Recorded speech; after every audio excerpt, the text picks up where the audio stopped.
lead the meeting for the Carson City Parks and Recreation Commission here on April 2nd. Can we have a roll call over there? Chairperson Meyer, I am here. Vice Chair Walt, Here. Commissioner Baker Roberts, Commissioner Case, Commissioner McDermott, Commissioner Schutte, Here. Commissioner Whitefield. A quorum is present. Thank you. Okay, so to start off the meeting, what we're going to do is this is a time that the public can comment on anything that has to do with park and recreation in Carson City.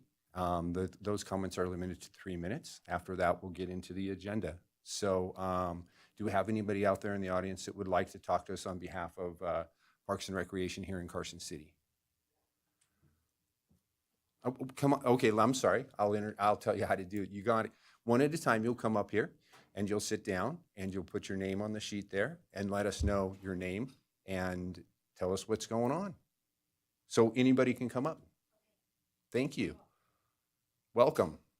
Thank you. Good to see y'all. And there's another thing, that button, we have to push that button right in. Yes, ma'am, that's correct. Thank you. Of course.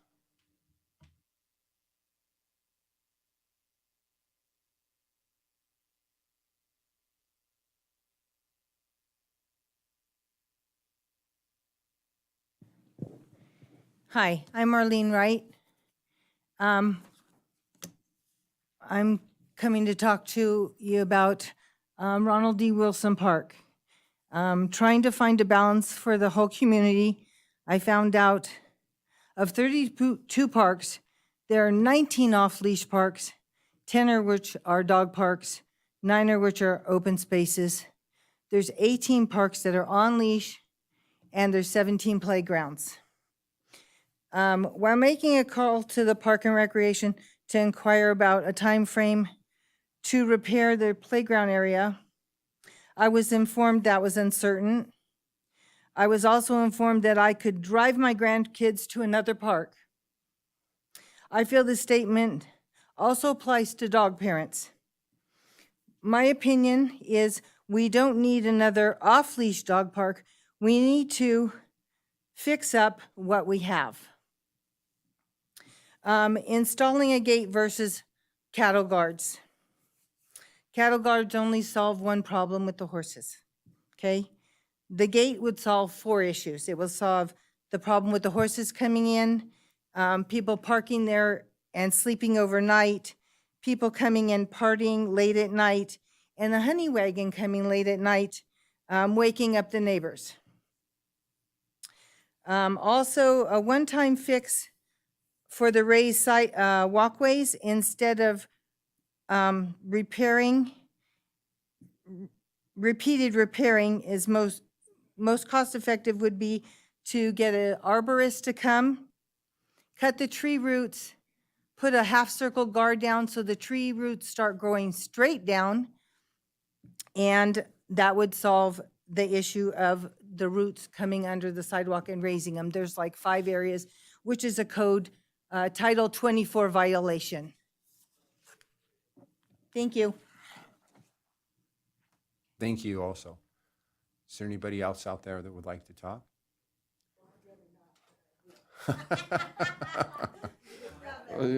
Rather, I do not believe that for a minute either.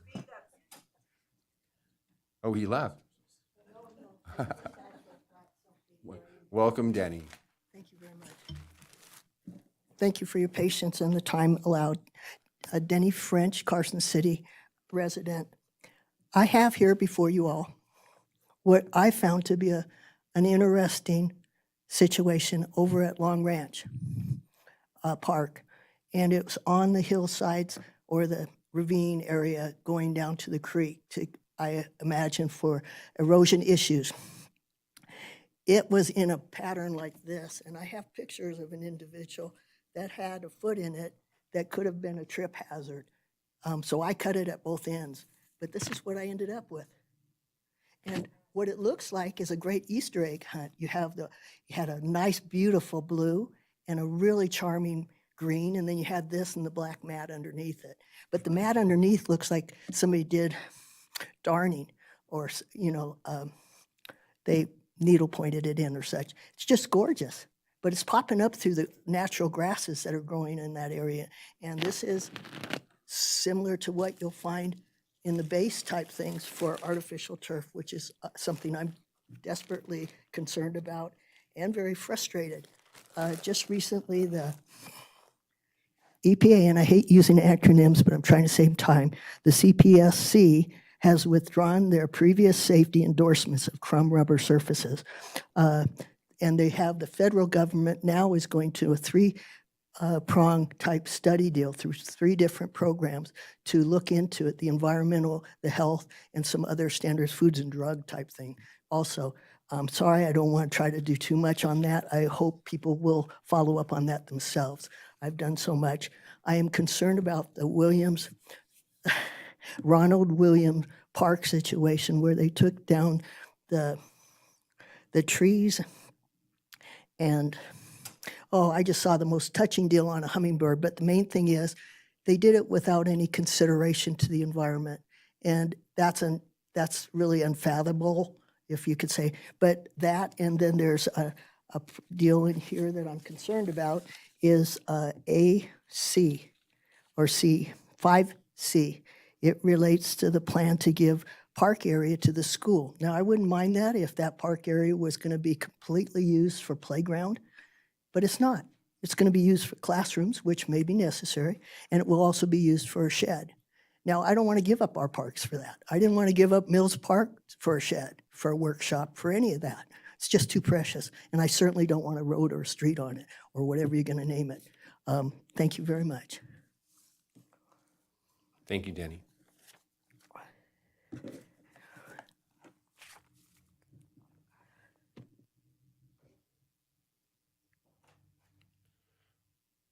Welcome.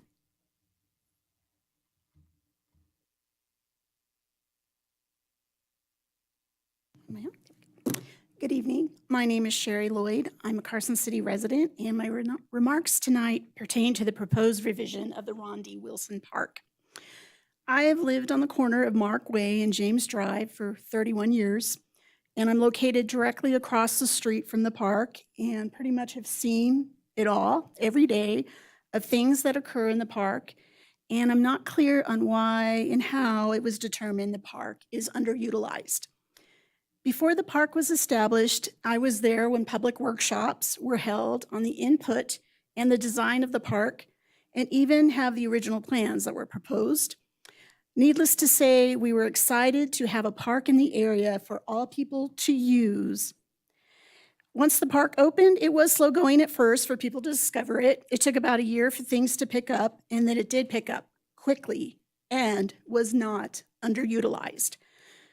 You would see countless children playing, using the play equipment, of course, children learning to ride a bike, learn to play catch, play soccer, run in the large field, children and adults flying kites, yoga classes, walking groups, weddings, political events, countless birthday parties, reunions, and picnics, people walking their pets, people who are rehabilitating and need a safe and level place to walk, flag football games, and after school and summer programs. It would become so busy that people would park along the street because a place wasn't available inside the park. In hindsight, I wish I had pictures of all the usage people used for the park so you could see the amount of activity. Now let's fast forward to the last 2 or 3 years. Since the play equipment has been out of order, people go elsewhere, including my own family. They may bring their pets to walk, but they also want to multitask and let the kids play and have a picnic, etc. But they leave. And since the play area is off limits, you cannot use the fields for other activities. It's usually covered with horse manure. The new fencing that was installed hasn't helped, and cleanup efforts, which have improved because it was pretty bad for a while, are not able to keep up. But I do have to say that people are using it for walking their pets on and off the leash, but a fraction of how many people used the park before, and now I believe it is underutilized. It's very sad to see when something so many of us, including park staff, work so hard to bring to the area, and now to reduce the field area and limit the usage for people is frankly disheartening, and I hope you decide to reconsider moving forward in redesigning the park. Thank you, and I appreciate your time. Thank you. Sorry,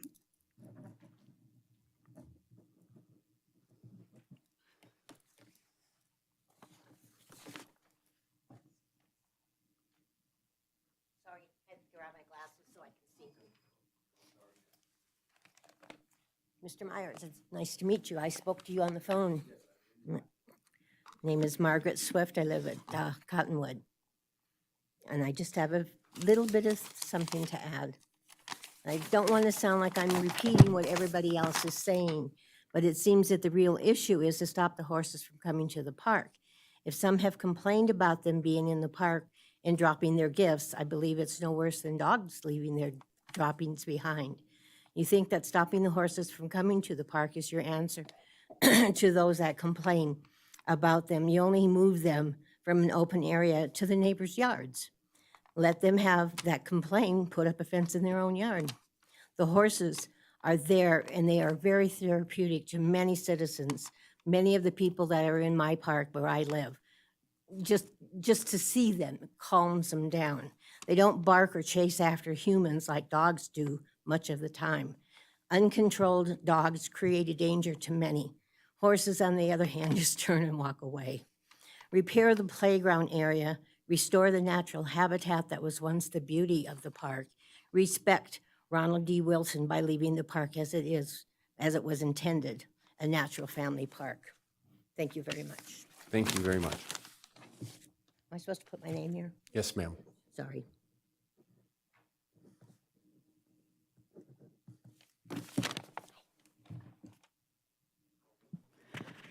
Good evening, Robin Orloff. I'd like to pretty much say ditto to what folks are saying about Ronald D. Wilson Park. I'd also like to make a comment about about the minutes, and I know you guys confirm your minutes and look at your minutes and make sure they're accurate, but I've been finding that some of the statements on the minutes some of the statements that are attributed to me on the minutes aren't really clear, so I'm going to make those clear.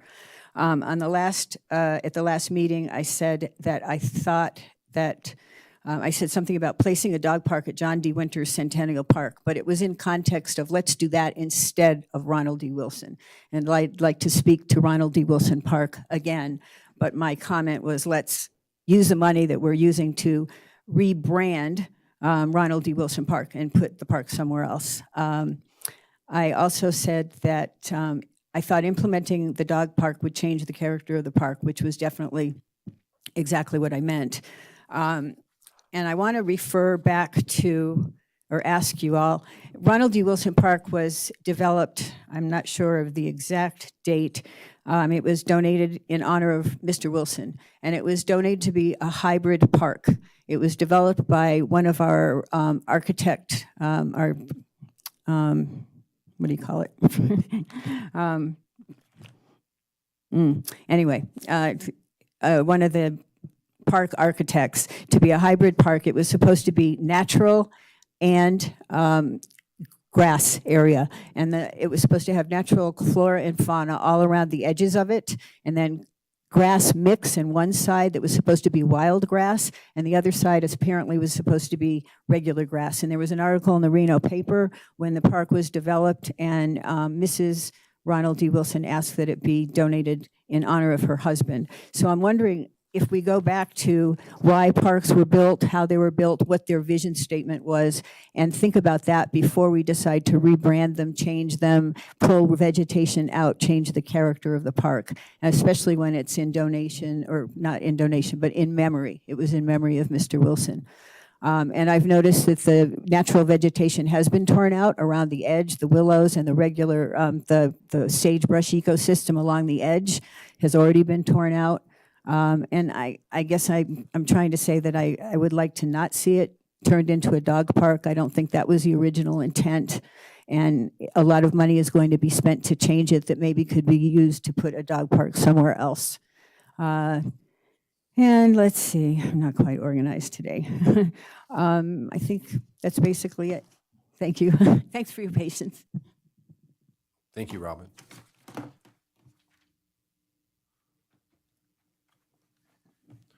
Welcome. Robin, will you hand the glasses back to? Her glasses are on the counter there. She's sitting right behind you when you sit down. Thank you.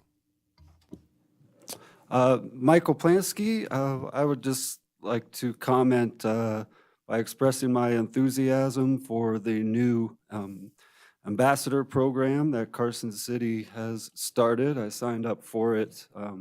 My neighborhood's in the Northridge area, and the reason I think it's such a good program is people like me who regularly use the linear trail that connects both the parks that I've signed up to be ambassador for, or the Lone Mountain Trail and the Fulton Wetlands. And those are my regular walks. And I'd also like to express my gratitude to the park staff. Just been seeing them on the linear trail that I walk almost every day.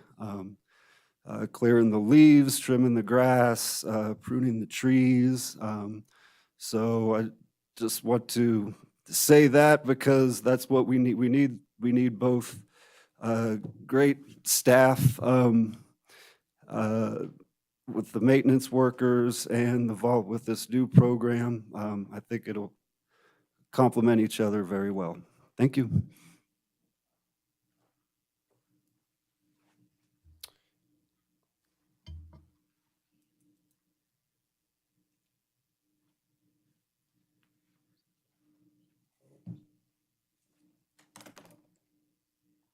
Well, hi, everybody, and my name's Mary. I won't say the last name. No, nobody could remember my last name anyway. But I've lived in Carson City since Mary, 19. But I'm sadly, going to interrupt you. Regardless, would you, when you sign in there, would you sign in your name, your full name? Thank you, Mary. Sure. So anyway, I'm here also to talk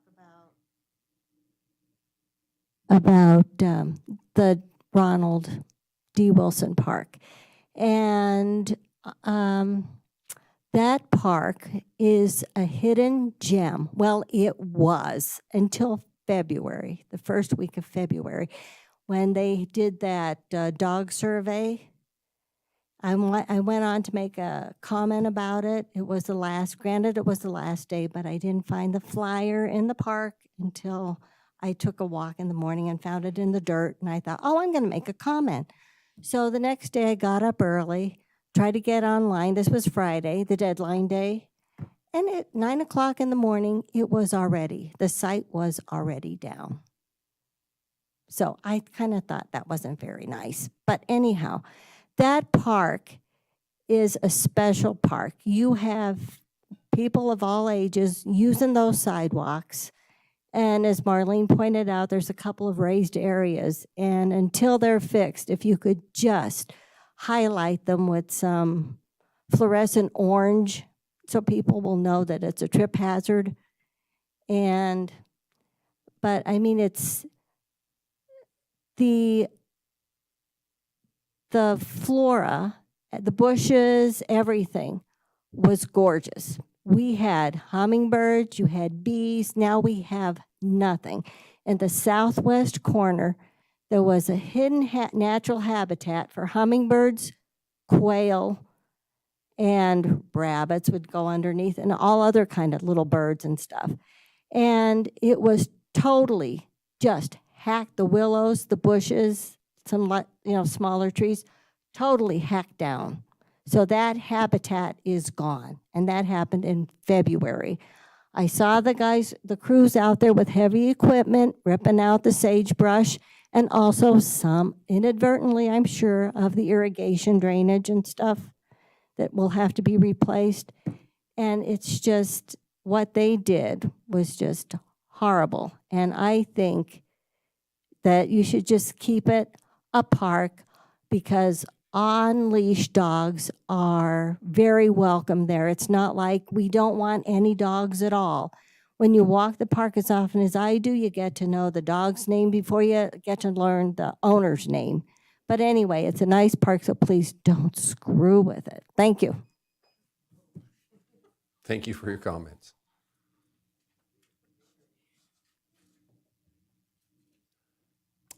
Is there anybody else out there in the public that wants to talk to us?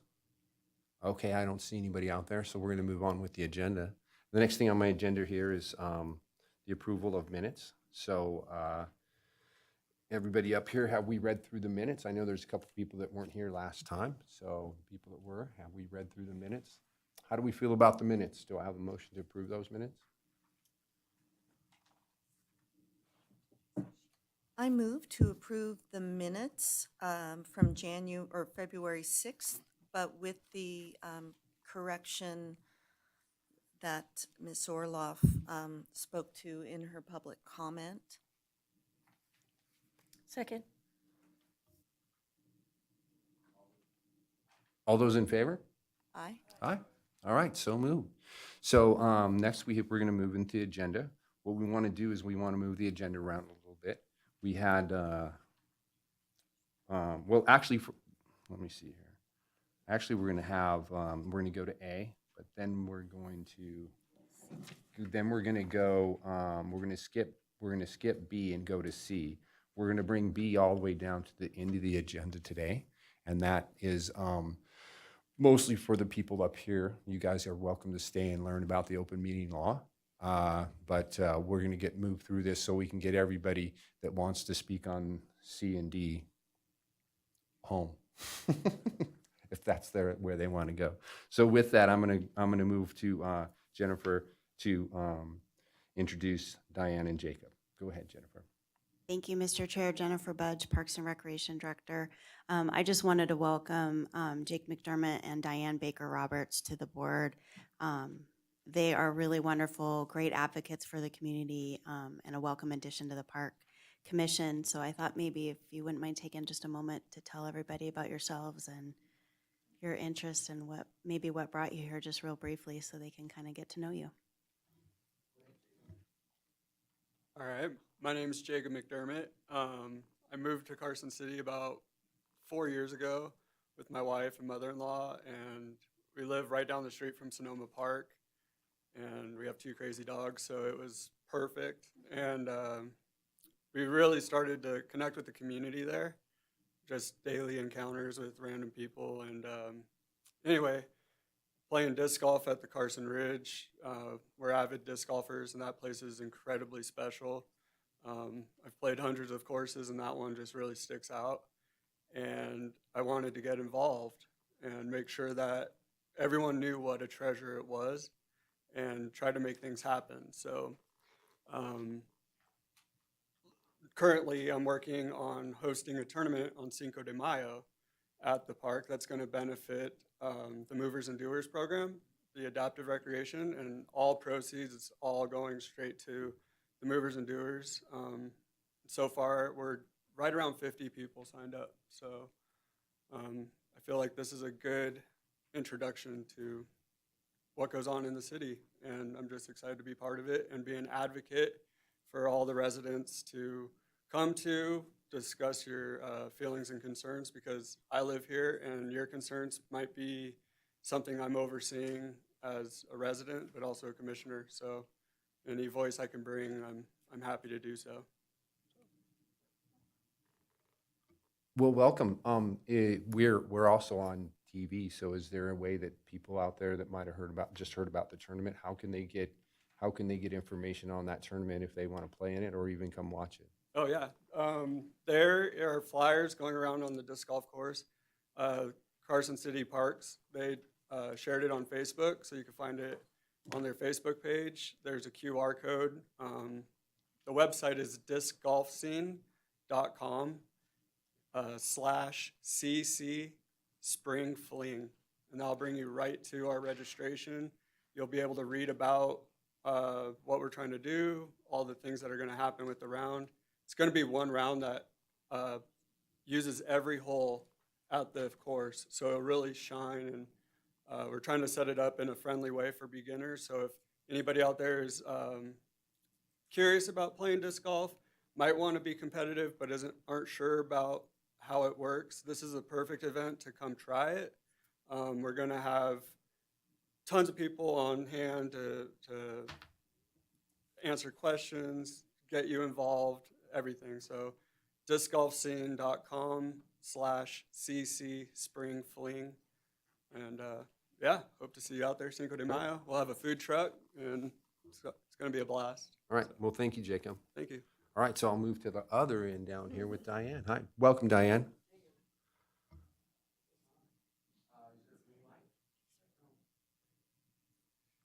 Yes, hello. My name is Diane Baker Roberts. I was born and raised here in Carson City. I was in the education world here for 30 years. And my background is in a lot of coaching and teaching. I coached quite a few sports at Carson High School and a middle school. I actually grew up right across the street from what is now Sunset Park, but it was a big dirt field in the 60s. And it's wonderful that it's there now, and I like hearing quite a bit about the input, of the community, and I want to be an ear for those people, and I just want to get involved, in retirement in a few things, and I thought the commission would be a great place for that, and where I have the time and interest and energy to learn more than I know now, but to help out any way I can. Well, welcome, thank you. Okay, so moving on, the next thing we have here on our agenda is going to be Jennifer's going to help us out with that. It's between the Parks and Recreation Department and the school district, and about moving some land possibly to the school district to help out at one of their elementary schools. So with that, Jennifer, you have the stage. Thank you. Oh, I'm sorry. Ben, would you like Molly to read that right now? Okay. Thank you, Ben. Go ahead, Molly. I'm sorry. No, thank you. Molly Walt for the record. Conflict disclosure. So NRS 281A420 requires me to disclose a conflict of interest and abstain from voting when I have a disqualifying conflict. In my private commitment, I'm an elected member of the Carson City School Board. In my dual role as a member of the Parks and Rec Commission in the school board, I have a fiduciary duty to both public bodies. The Carson City School District would be the applicant before the Planning Commission and/or Board of Supervisors for any proposed lot line adjustment. Because the judgment of a reasonable person in my position would be materially affected by my existing relationship with the Carson City School Board, I have a disqualifying conflict and will not be voting on this matter.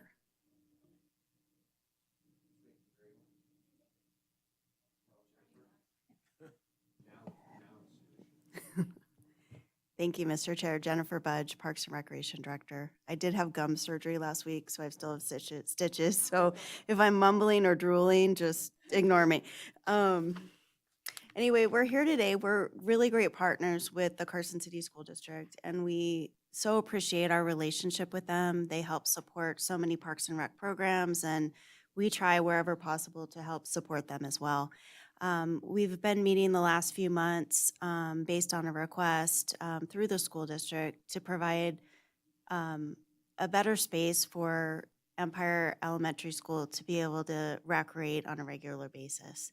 Empire Elementary School is located adjacent to Park Terrace Park. I'll explain that picture that's up on your screen for you in a minute. And they're a great school. We have, a regular outreach and food programs that go to the park in the summer, and but it's fairly underutilized park. It's a neighborhood park. It's fairly quiet, especially when the school kids are not out there. So we've been working with the school district on a potential concept to just bring to you all for discussion about could we provide additional space for them for a dedicated recreation space. And we do have the school superintendent here too to help answer questions from either the park side or the school side to try to work through this. I have had a few calls from the public. We did notice all the neighbors adjacent to the park and to the school, which isn't legally required, but we wanted out of the courtesy to be able to do that. So what is proposed for you today is a concept of, you see that red line there that goes across, that's actually would be about 3 acres of park approximately. So the south end, the closest to you in the picture, would potentially go to the school district. The blue lines are our irrigation system. So that's why that location was actually picked, because we wanted to make it as low cost and low impact to the existing park facility.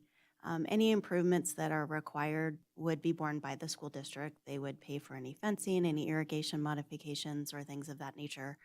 But that's why we kind of picked that location. Also, you can't really see, I didn't bring a map with topography, but the land is very rolling and it has kind of steep slopes. So it's hard to find a good location to put fencing in or divide it up so it'd be usable space. That red line is just past the backstop that basically is not used at the park. It's really just an open use turf area. To the bottom left of your screen is a basketball court that is beyond repair and needs some love. And then there's some parking at that very south end as well. That's part of the park. And then you have the school property below. We have some other concepts we could consider if there's concerns about the size that potentially could be going to the school district. We don't want to take anything away from the public. We want to try to provide an opportunity to have this space available for the school district and the neighbors. And I think there's some operational considerations we could talk about as well, depending on how our discussion goes today. But essentially, that's what we sent out to the public. We sent out a copy of the park, a map, and it's included in your packet and your staff report, what was sent out to the public. Thank you for that explanation.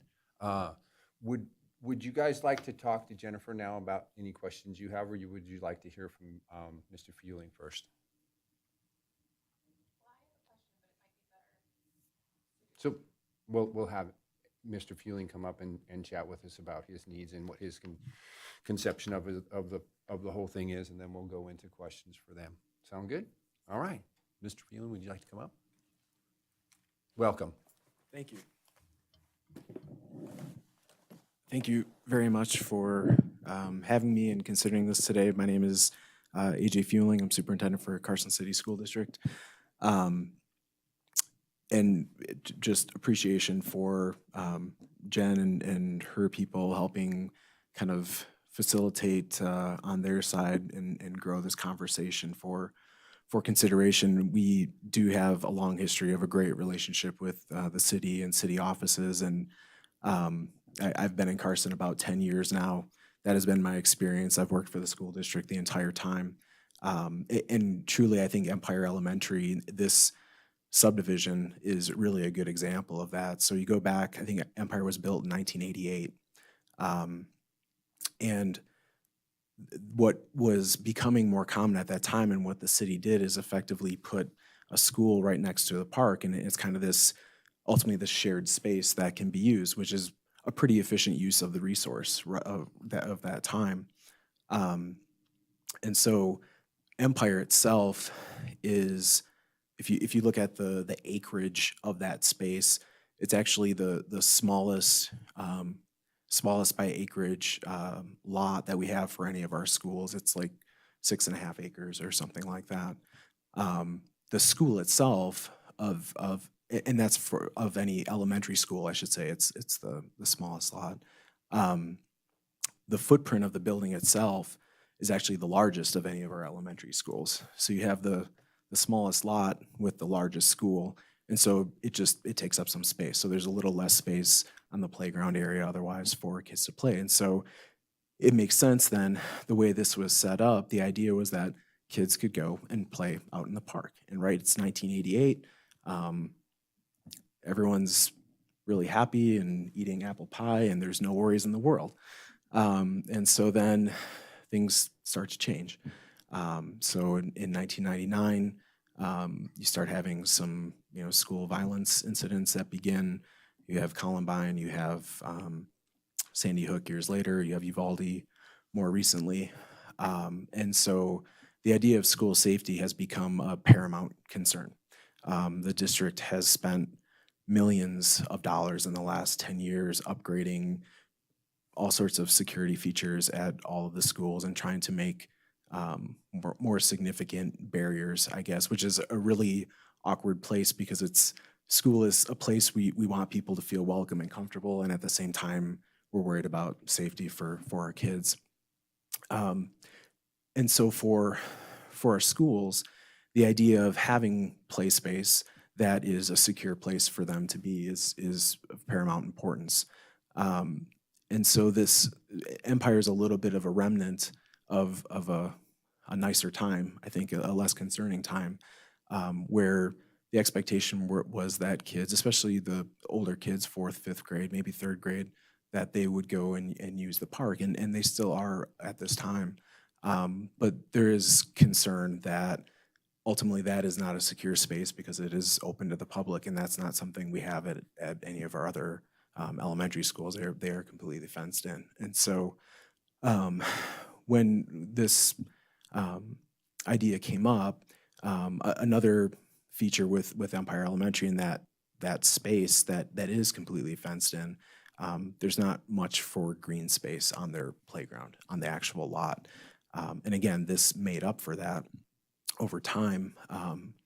But again, the concern just ultimately comes back to more of a safety concern for the kids at Empire Elementary. So working with Jen and her friends at the city came up with this idea of potentially a way to a place to, I guess, effectively put a fence in there so that we could block off a portion of that park, recognizing it is city property, it's a city park. And so I appreciate the time they put into trying to figure out kind of the easiest option, and recognizing that it's a significant chunk of that lot that is the park. So, but I appreciate the time and the thought that went into trying to make this easiest for us in terms of cost considerations and the least amount of capital type work that would need to happen to make this work. So that, not sure if there's anything else I want to say, but I'm happy to take any questions. Or one of my school board members, Laurel Crossman, is here as well. If you'd like any thoughts from her, Mrs. Crossman, is there anything you'd like to? You're Okay welcome if to she- speak. okay. You're welcome to speak. Sorry. Laurel Crossman for the record. Is that on? Because the light's on, but I can't hear it. Okay. Yes, I'm just, I would second what Mr. Fueling has said here. The concern that we have, of course, is with students and their safety. And if there's a way to fence this off, it not only helps students who maybe are runners from school, sometimes you have those at elementary schools, but then it helps to keep the area safe when they do go into play. Several years ago, there were some undesirable elements found on one of our other elementary school playgrounds, some needles and stuff that students had found, and a way to keep it safer for them to play in is the goal with this, and I'm in support of that as well. Thank you. Okay, so hearing from both of them, so I'll start down here. Jacob, do you have anything that you want to ask either Jennifer or Andrew or Mrs. Crossman about this subject? Yeah, I'm still the new guy, so I'm That's learning all perfectly this. fine. But No pressure. Couple of questions I have right off the bat is, so there currently is a fenced off area for the playground. It's just not a field. Is that correct? Yeah, there is a, like if you look at the overhead of Empire Elementary, there's a fence going around the school. It just, when you get to this area, there's gates that open where the kids can go into the park area. And so would this new fence be like a permanent closed line all the way, or would, say on the weekends, there be doors available for public use if families wanted to go out, or just kind of trying to fill that dynamic?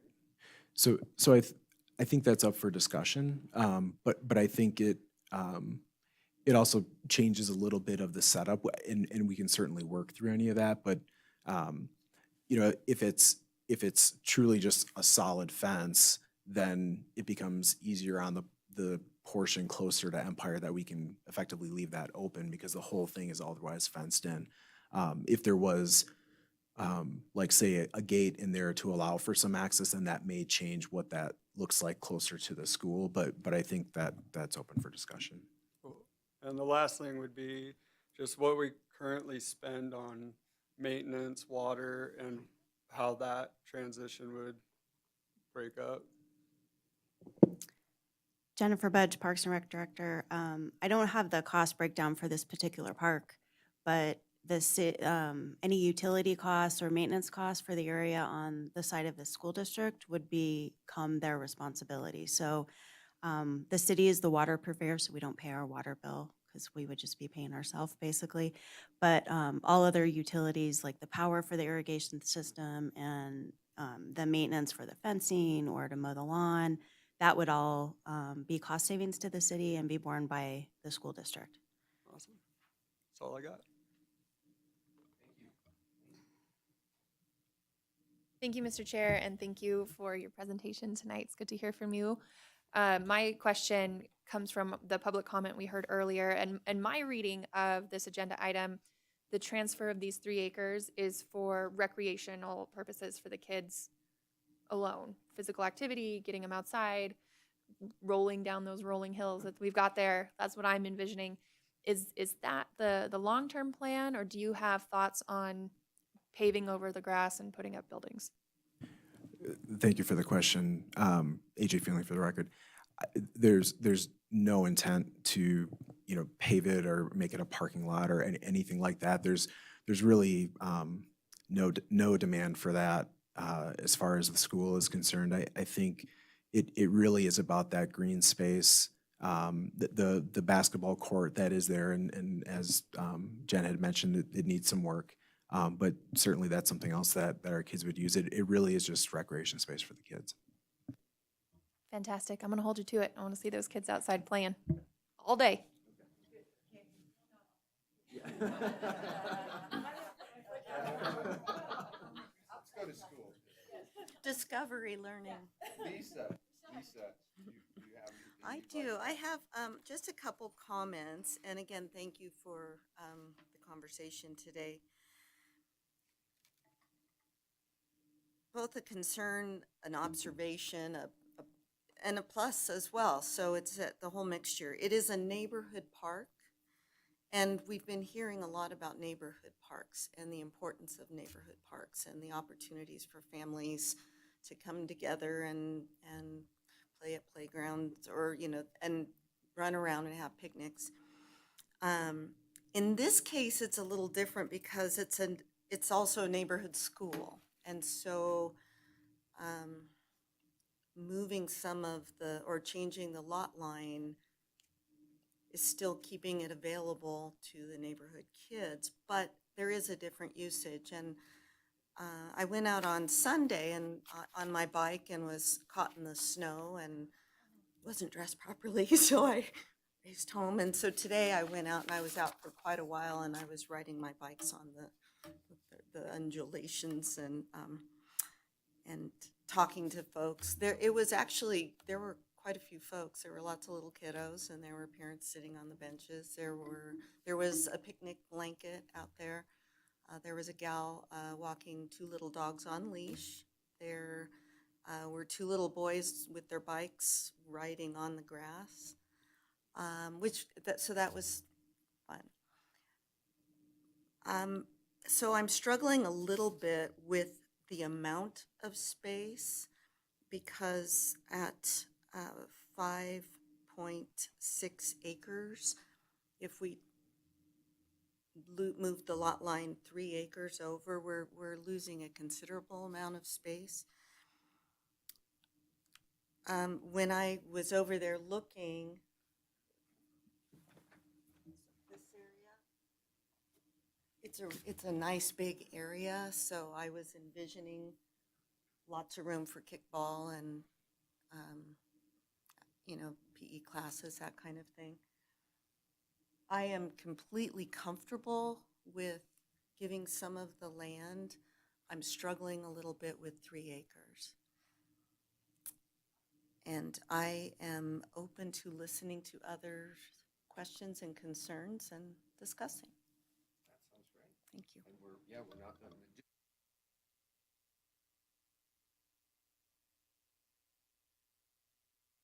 Ben, I'd like some clarification. Can Molly speak at all on this subject? Ask any questions of Mr. Feeling or Jennifer, or is that not allowed? Ben Johnson, Senior Deputy District Attorney for the record. So pursuant to the statute, when a committee member abstains, the statute says that that member can't advocate for or against passage. So in theory, she could ask questions or make purely, factual statements that are neutral, but because that line is so fine, we just have to be really careful about how that's done. So, I mean, that's what the answer. All right, well, she would like to ask a few questions, and would you like to be referee? How else do I say that? I'm trying to play the... Do you feel comfortable? Yes, I do. Walking that line, Molly? I do. All right. Yeah, well, I do. Thank you. So I appreciate the comments about neighboring park. Mr. Fielding, if you wouldn't mind, what the radius for busing is what right now? For elementary, it is 1.25 miles, I believe, and then for secondary, it's 2.25. So how many buses bus into Empire Elementary School? I believe they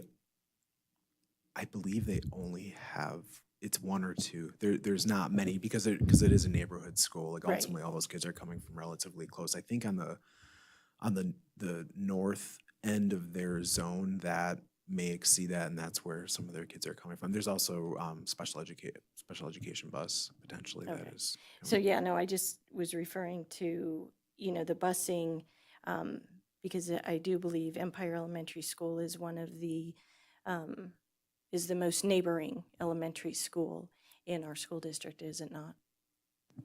Yeah, it's really, I mean, when you're looking overhead at a map, it's very clear that this is a residential school, Right. a dense area supported by that school.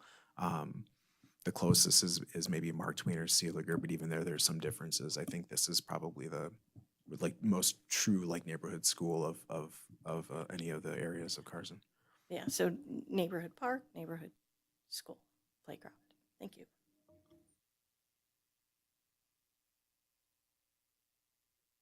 Dave? Well done, Molly. Thank you for coming and presenting. A couple of questions. I'm assuming the school is K through 6, is that correct? K through 5. K through 5. Actually, pre-K through 5. Pre-K through 5, okay. How many students approximately? 430-ish, 435. Okay. Okay. And what class groups are allowed in this space right now?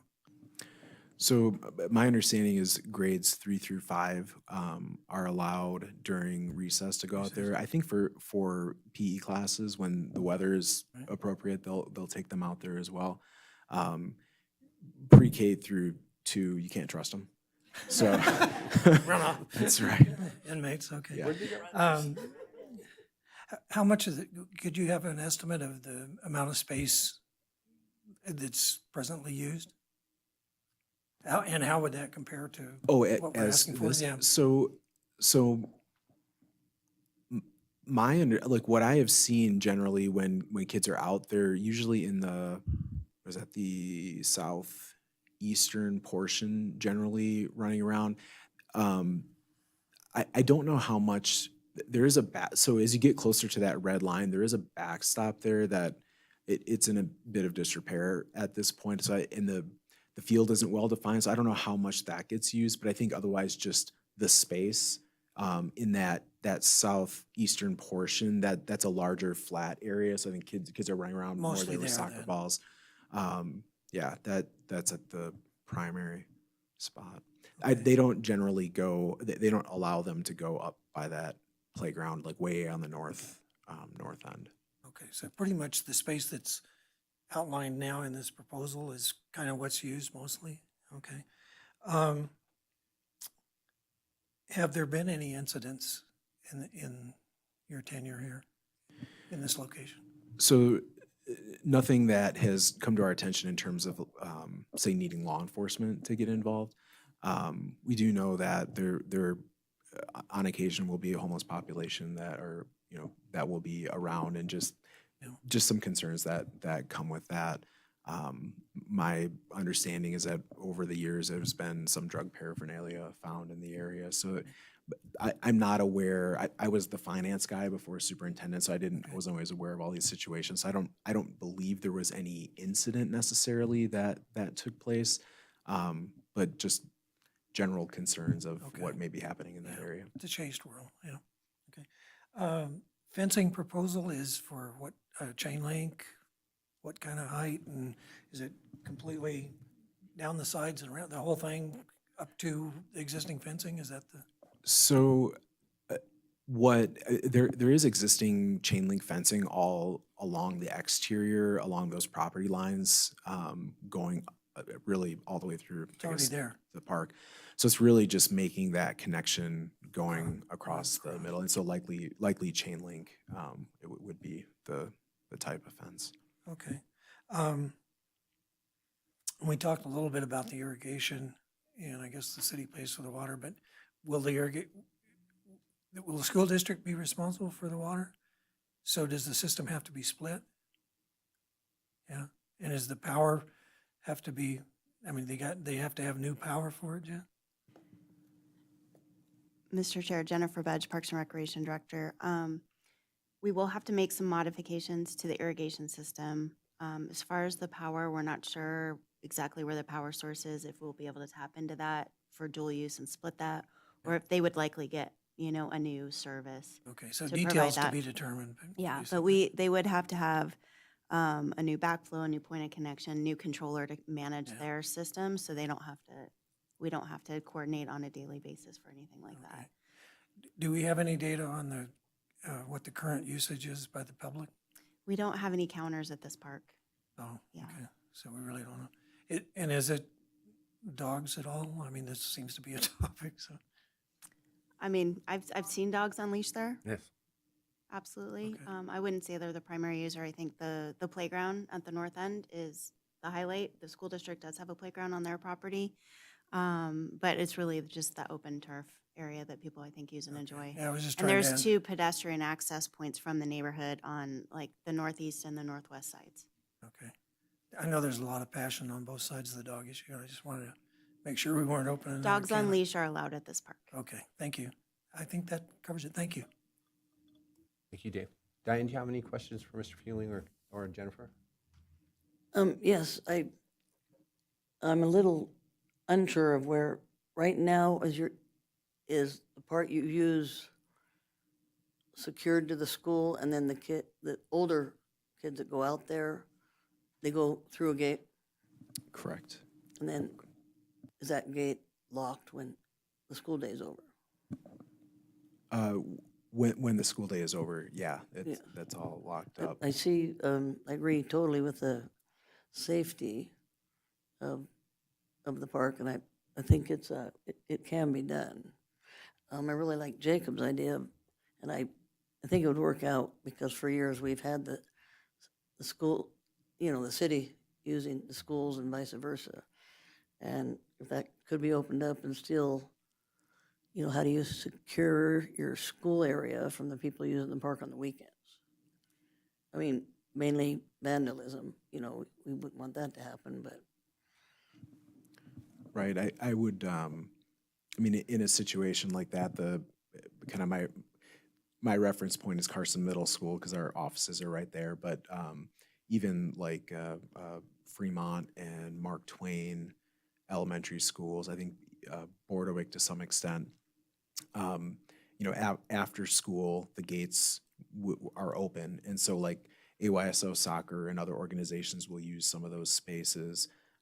Carson Middle School, if in the fall time, especially if you drive by Carson Middle School around 5 o'clock in the afternoon after school is out, there will be soccer teams covering that backfield area.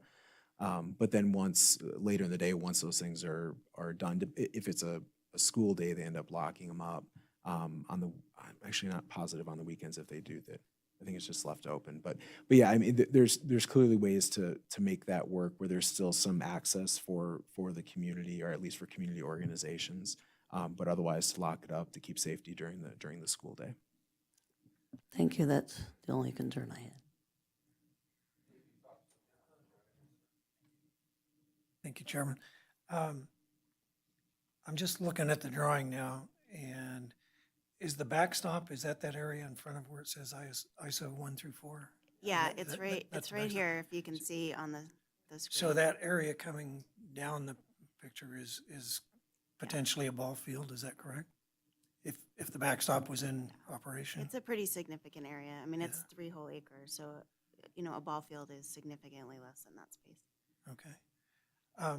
I guess to address Commissioner Schuette's concerns, what would the implications of, say, drawing a line from B1 across and then jagging down between B5 and B6? Was that considered, and what's the feeling on that? Well, I just happen to have a picture for you. So if you looking at maybe 1.5 acres, which would be half of what was proposed, this is what it would look like from the aerial standpoint. And then I have one with the irrigation, so that way we're kind of looking at an apples to apples comparison. This is how it would probably likely to be divided. We haven't looked at this on the ground together.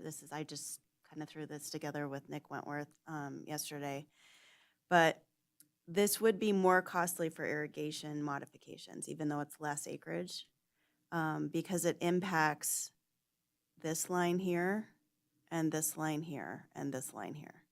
So what we would likely need to do is you'd almost abandon these lines and you'd do like a turf reduction on the east and west sides, which actually might not be a bad idea in the long run. Then you don't have, irrigation issues with neighbors and fence and, all of those situations. You're using less potable water to water turf. But that could be another consideration if the 3 acres with maybe a gate in between and some kind of operational cooperation isn't desirable by the commission. Has it been determined what the expense split would be on modification of the irrigation? We haven't priced it out for them or gone that far, but you would definitely need the new controller, new point of connection. You'd have to do some turf reduction, probably some decomposed granite on these areas, because if the fence goes here, we would probably have to do turf reduction on our site as well, because those lines would be impacted by the fencing. So we'd have to work together and come up with like a scope of work and a cost estimate for that. But I think, again, regardless of where the fence goes and if land goes to the school district, they would have to pay for all the expenses related to that change. If I could, thank you. Sorry. And ultimately that setup would be slightly more expensive for us as well, simply having some more linear feet of fencing going up. And I would, one of the things that we have talked about in that area, given the setup, is the desire to be able to effectively put in like a soccer field. And clearly you could have some smaller fields potentially there that could be set up, but that on that southeast corner as it goes north towards the kind of B5 area, that area is a larger area where if we did have groups coming in, not only could the school use it, but if there was AYSO soccer or someone coming in, that you could have a bit of a larger field. And so that wouldn't work out quite as well with that shorter fence, but just one thought. I neglected to bring my notes that Nick gave me, but this is about 200 more lineal feet just in fencing alone than the other proposal. Because it's wider. So right. just that cost, and then there's more significant irrigation costs with the smaller footprint. I'm sorry. Do you envision, resurrecting the basketball court, or what? Is there discussion of that? There you go. No.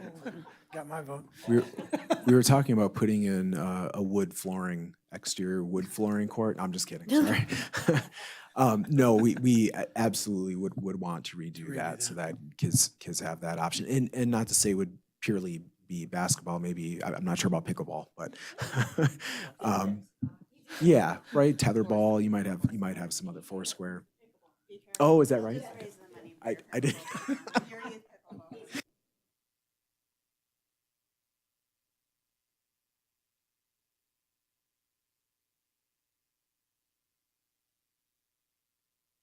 Yeah. So I'm not going to forget anybody, I promise. You're good. Yeah. So hearing everybody and going back and forth with different ideas, I'm going to try to go focus a little bit. And my question, quite frankly, it might be a rhetorical question, is if we put a fence across the designated area that you brought to us as the first option, and we had a gate in that fence, and that gate was locked during the school time with a sign on it and explained why it was locked, and it was unlocked when school was out, and it was accessible during vacation times, vacation breaks like this week, and summer breaks, and all those types of things. There's no real walking path around this park or anything. How would it affect the public as this being a park, especially if we got a new basketball court out of it and the kids were safe? I mean, that's what we're all looking for. Is that correct? And so how would that affect what we have right now?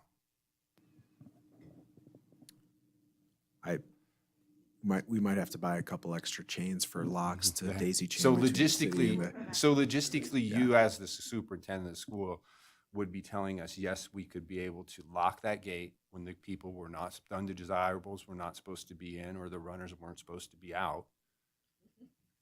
And everybody, everybody, it's a win-win situation for everybody in something like that. Yeah, I would completely agree with you. Okay, so how does that's, I'm just, like I said, I'm trying to narrow the conversation down.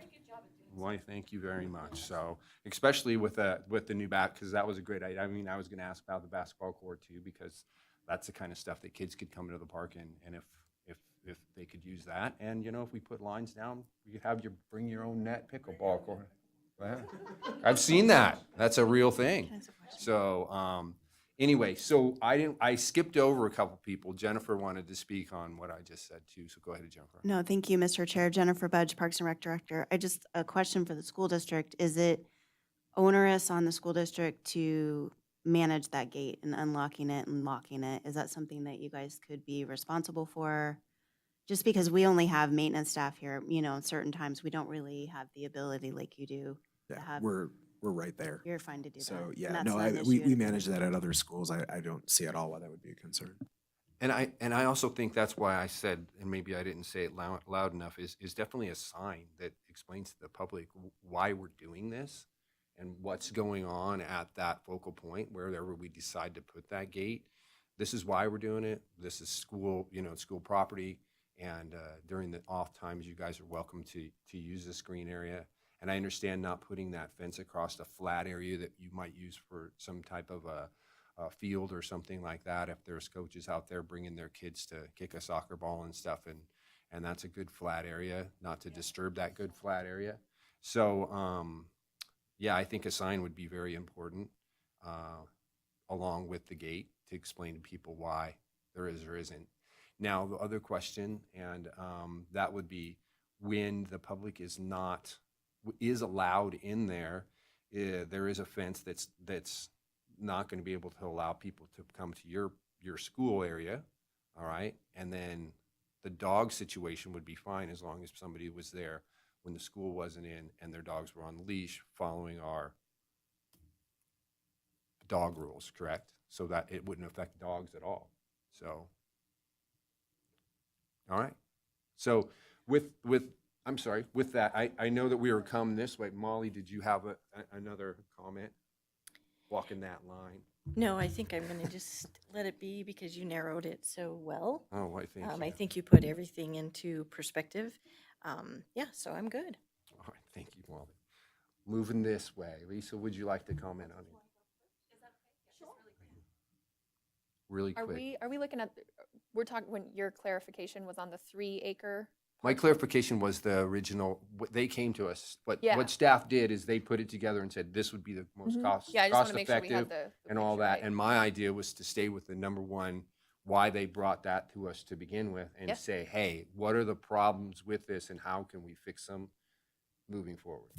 So my question to you then is, if with this fence up and if it does have the gate in it, will those littles, the pre-K through second grade, still be able to go out in the grassy area and roll around?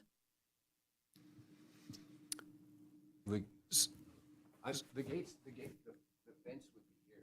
Right, and if there's a, School would be here. and if there's a gate in the fence that they're proposing to put in, does that mean there's a safety issue for those littles? Or would the littles still be allowed out there?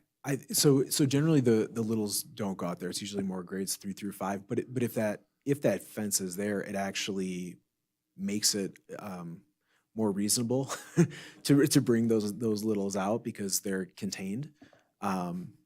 So maybe contained is not the right word, but That's a great word. Littles need to be contained, but they need to run around. We've all had Right. littles in our life, But we know. but it gives them access to that green space. I mean, you could actually make that work even for, say, PE classes. If they're going outside, you're in a much safer environment for them to be out there. Okay, but all the kids in the whole school would have access. Correct. Yeah. Pre-K would be the only one I'm not sure because you can't trust them at all. So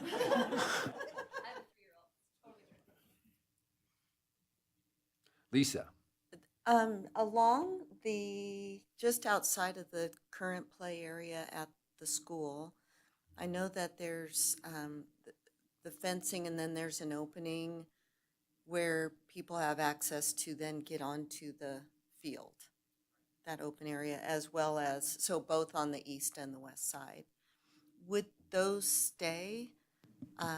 Or is the initial fencing that? are you talking about this? No, I'm talking, Like right down here is an opening. right, So here's an opening from the public to go. Okay, got it. right. And then there's an opening for the public to go over there. So on weekends, Thank you, would the Mark. public still have access to the park from those two openings? From the school side. So I would say yes, as long as we can figure out how to otherwise keep them off the current lot of Empire Elementary School. So that there would be, I don't know exactly where it would be or what it would look like, but the intent would be to make it accessible somewhere.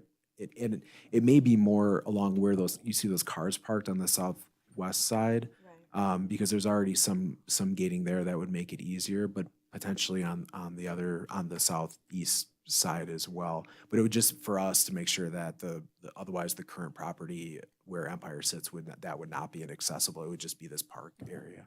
Because at the moment, it's accessible, and so it just provides access to the park that's how, like today when I rode my bike, I went in through that way. Although perhaps maybe I wasn't supposed to. But it is Easter break. At Easter break, yeah. Yeah, okay. Okay. I think primarily people enter over here. Through- Yeah, over Okay. here, and then there's a gate right here. I think the majority of people, if they drive, they'll go here. But mostly I see people using the Right. pedestrian access points. Okay, okay. I don't see a lot of people here parking. The school district, I think, utilizes the parking, Oh, frankly, right, no, I don't. more than the general public. But Right, I don't see really anyone, I didn't even think about that. I was thinking about walkers neighborhood walkers who are coming through. And a couple of the students I spoke with, the middle school students, and they said that one little gal, she crosses through to get to her friend's house. And Okay, moving down. Jacob, do you have any other comments? You feel that we're moving along pretty good in a direction that you agree with? Okay, great. So, with that, yes, sir. Do you still want to speak, sir? The next step would be a motion to say what we wanted to do. Oh, thank you, Ben. I'm taking it from all the sides. can I ask one more? I'm sorry. Of course you can. Jen, the public outreach, what were some of the comments that you received? thank you, Supervisor Schutte. Jennifer Budge, Parks and Rec Director. I did share all the public comments that I received with the superintendent as well and with our chair so we could be prepared. Some people felt that it was a waste of funding because the park is already free and available, the entire park for the entire school. But obviously you've heard about, the safety concerns related to that. I had another call about why giving up so much, then it's taken away from the neighborhood. I think the gate comments address and mitigate most of the concerns that I heard from the public because they would still be able to use and enjoy the space outside of school hours if that's the direction that you guys take. So that was pretty much the gist of what I heard from the public. Thank you.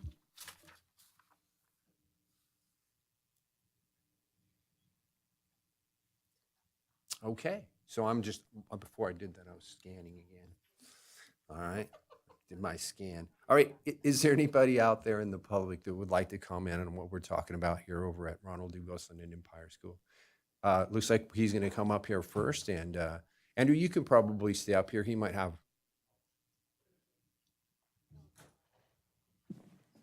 Thank you much, Chair. You're very welcome. Denny French, Carson City. I'm stuck. Sorry. I'm going to have to say that when I read it, it tended to suggest to me that there were going to be possibly some mobile classrooms. So that could have been my reading. Been reading a lot of material lately, but with that resolved, even had that been part of it, I would have been okay with it as long as we didn't extend the park out quite as far or take more of the park than they already had sought. I just haven't been out to the area, so even the consideration about where people do park when they do use that park and how the fencing works and all. The irrigation lines are great, but they got me very confused. But I do feel we have to accommodate the kids, and playgrounds were very important to me as a child. Unfortunately, I don't remember all the experiences, but I came out of it okay.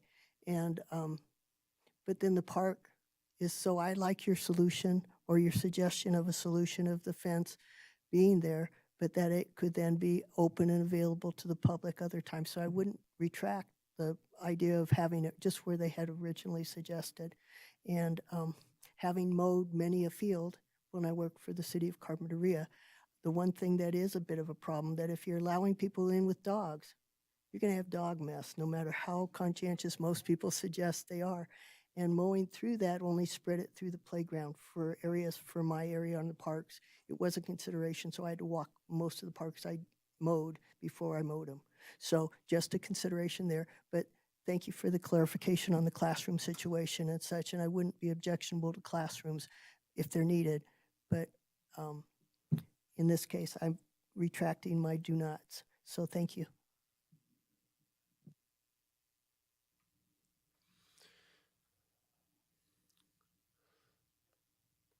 Come on up and welcome again. You're very welcome. I have a few concerns about the gate with being open. It's on. My name's Marlene Wright. I'm sorry, I apologize. But I have concerns about the gate being open for people to publicly use and walk their dogs and the kids playing on it. Who's gonna keep it clean? Because our park, we have people that walk with dogs on leash and off leash, and not everybody picks up after them. So if you're gonna have kids playing out there, do you really want them playing in dog poop? Sorry. It's kind of how I feel.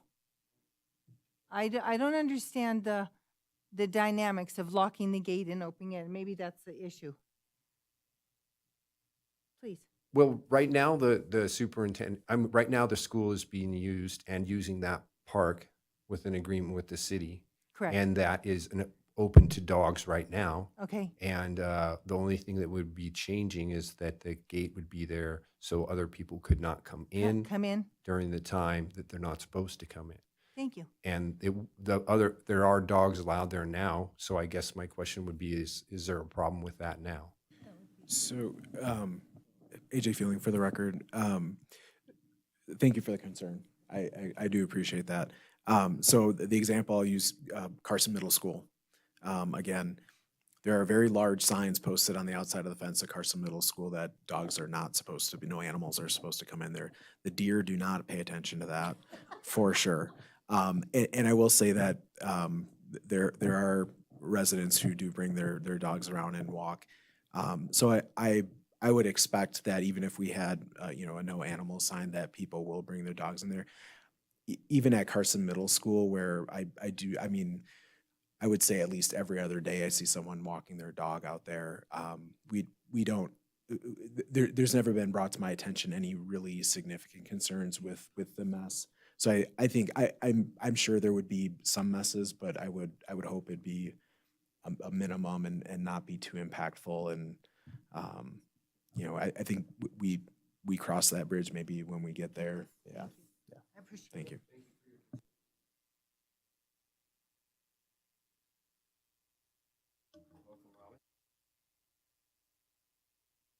Robin Orloff.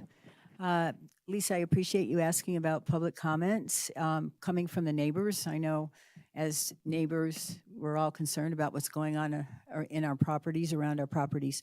So I'm wondering, is that something that would be included in public record for the committee to look at? Is that part of your decision-making process today? Do you want to know what the public feels about this park? And if they were, I think they were noticed, I have the notice here, they were noticed, I believe, of the meeting. Is that correct?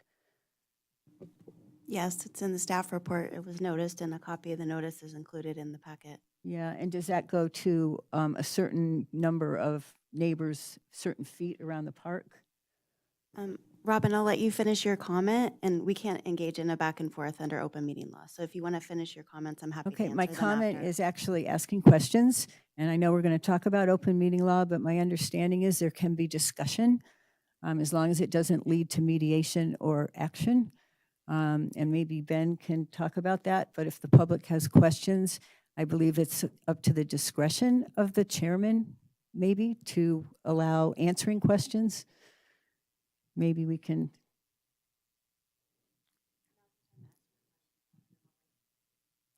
And maybe Ben can talk about it. I think it's 241.029 something, but it's an NRS. It says that discussion is allowed. And I suppose we can say that if discussion isn't allowed and it is up to the discretion of the committee, that that should be part of the records, that the public's questions weren't addressed. So I guess that's my comment. Well, Ben, would you like to talk to that?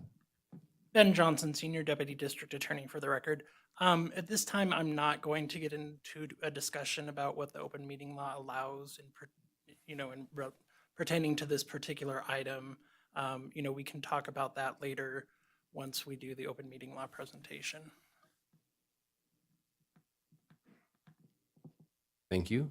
So I'm looking for direction on this back and forth, I guess is what I'm asking. Would you?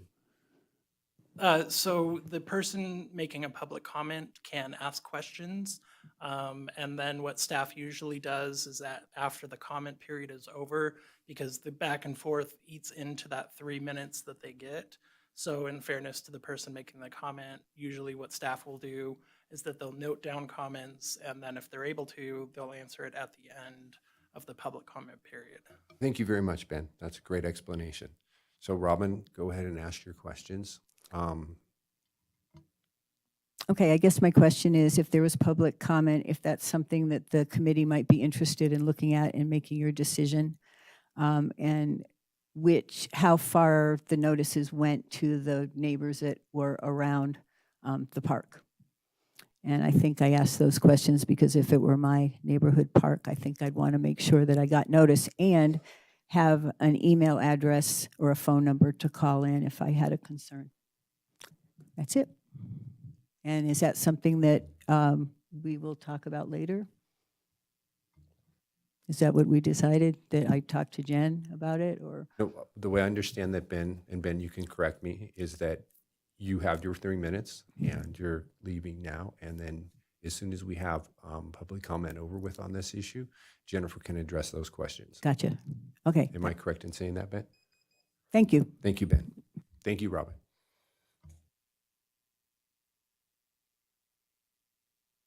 excuse me, we're still talking about the park. Yes, ma'am, you can come up.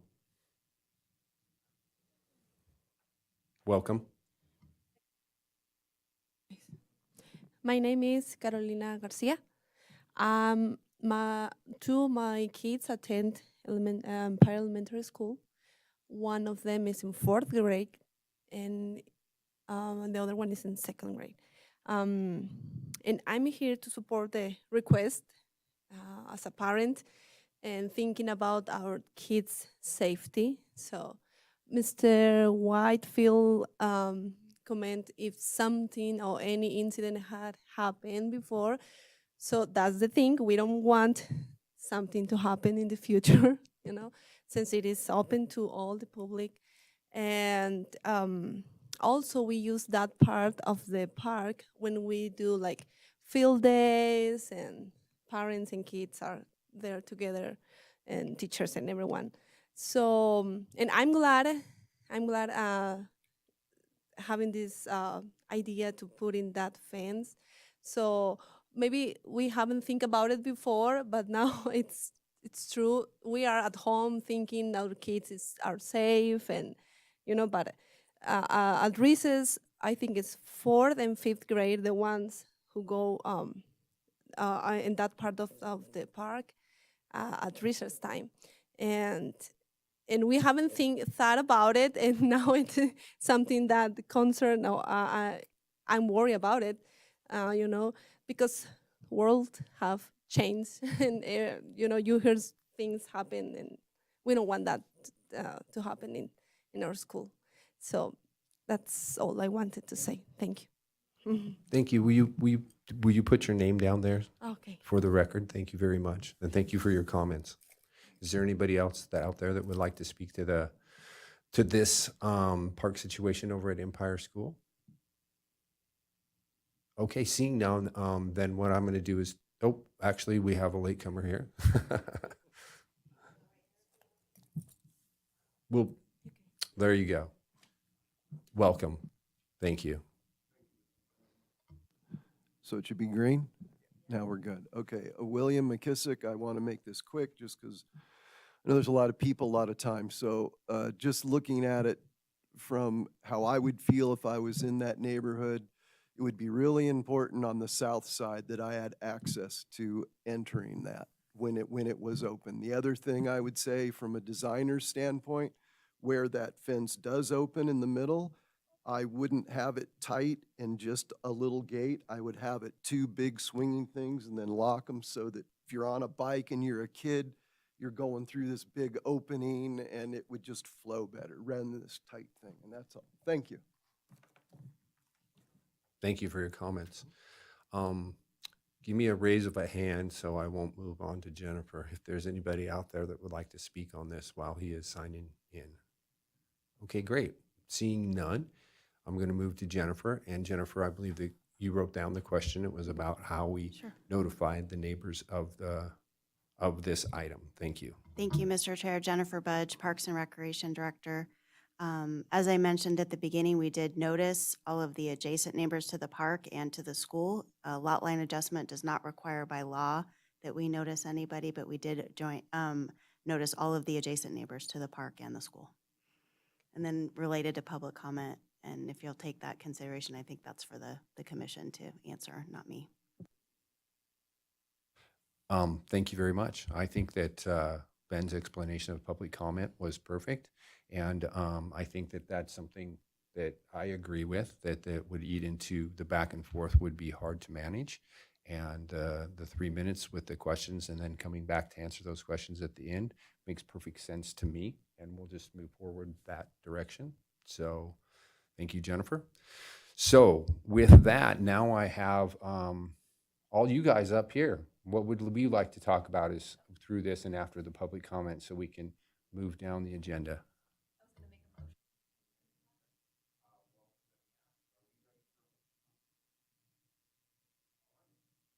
Looks like everybody's ready for a motion. So you wordsmith away. All right, I move to recommend the Board of Supervisors approval of the lot line adjustment at the 3 acres as presented with the inclusion of a gate for public access during non-school times. Second. Can I throw sign in there too? So we can let people, well, I think working with staff would be perfect. That, no, we're not paying for it. A sign that would make the public understand why the fence is there, why we're doing this and so forth. So they're, just management of the facility. So thank you very much. I'll amend my motion to include the gate and the sign. I still second. All those in favor? Aye. Aye. All right, we're moving on. Thank you for coming. wait, one It was nice. abstent- It was nice working with you. One abstention. I abstain. That's right. And Molly did abstain from that. So everybody, regardless, we're moving down the agenda and we have happy people leaving. Have a nice evening. Okay, so the next thing we have here is discussion and possible action regarding recommendation to the Cultural Commission. So we're going to recommend to the Cultural Commission for a public art donation at the disc golf course. So who's going to take, there you are. Welcome. Hello, my name is Anna Freeman. I'm the Welcome. Arts and Culture Program Supervisor within the Parks, Recreation, and Open Space Department. As you said, the item before you is a possible recommendation from the Parks and Rec Commission to the Cultural Commission to the city manager for this proposed donation. A donation proposal form was just recently approved by the Board of Supervisors, so there was not previously. This sculpture in question has been in place for years. If you've been out to Carson Ridge Disc Golf Park, you've seen it. So it's actually already there. It just has. We are hoping to go through the formal process here. So I'm going to tell you just a little bit about this piece. It's a metal sculpture called Catch by artist Hayel Hoffman. It was created by the artist for a sculpture garden. She began developing on her own property in California, but she met Will McKissick and Mike Plansky from Disc Golf Landscape Architecture, and through a mutual friend ended up gifting the piece. So this is proposed at no cost to the city. It's already in place. It's sturdy, balanced, secured. It's anchored with two 4x4 steel beams, 5 feet long, welded to its base. It's stood without issue since it was installed in October 2022. The natural rust patina will protect the metal from excessive weathering for decades to come. This sculpture does not require any maintenance in the foreseeable future. It hasn't had any needs since it has been installed. The donor, Disc Golf Landscape Architectures, have also committed to donating in-kind support for care and preservation of the sculpture garden, that area surrounding the artwork, personally and or through the volunteer efforts of Carson Ridge Disc Golf Club, guided by the donors. The site, the proposed site is, to leave it right where it is. So there's no shipping, installation, storage requirements. The estimated value of the piece is $2,700.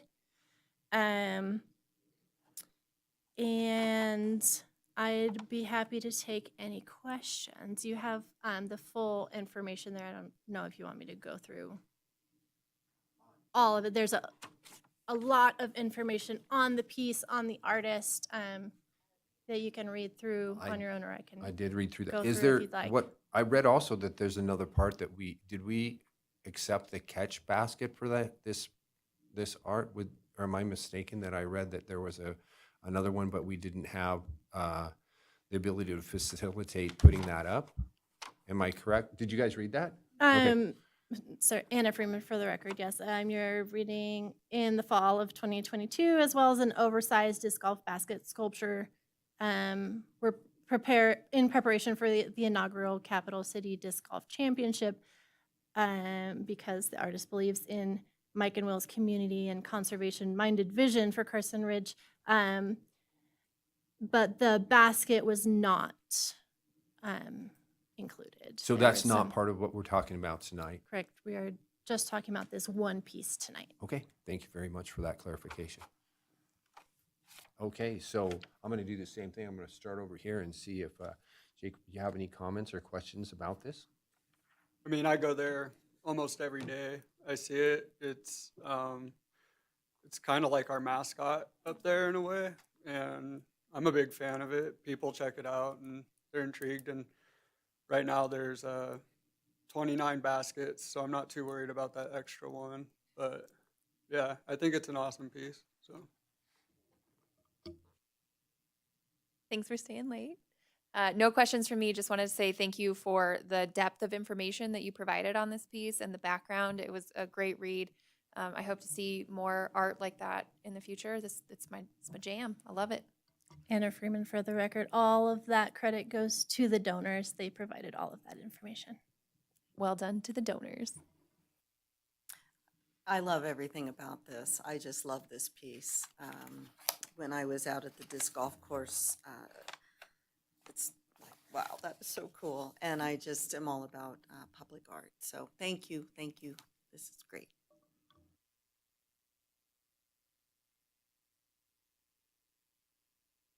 I would just second those comments about thanks for the donation. Question, have you ever had anybody concerned about the saw blade for the disc? The safety of that?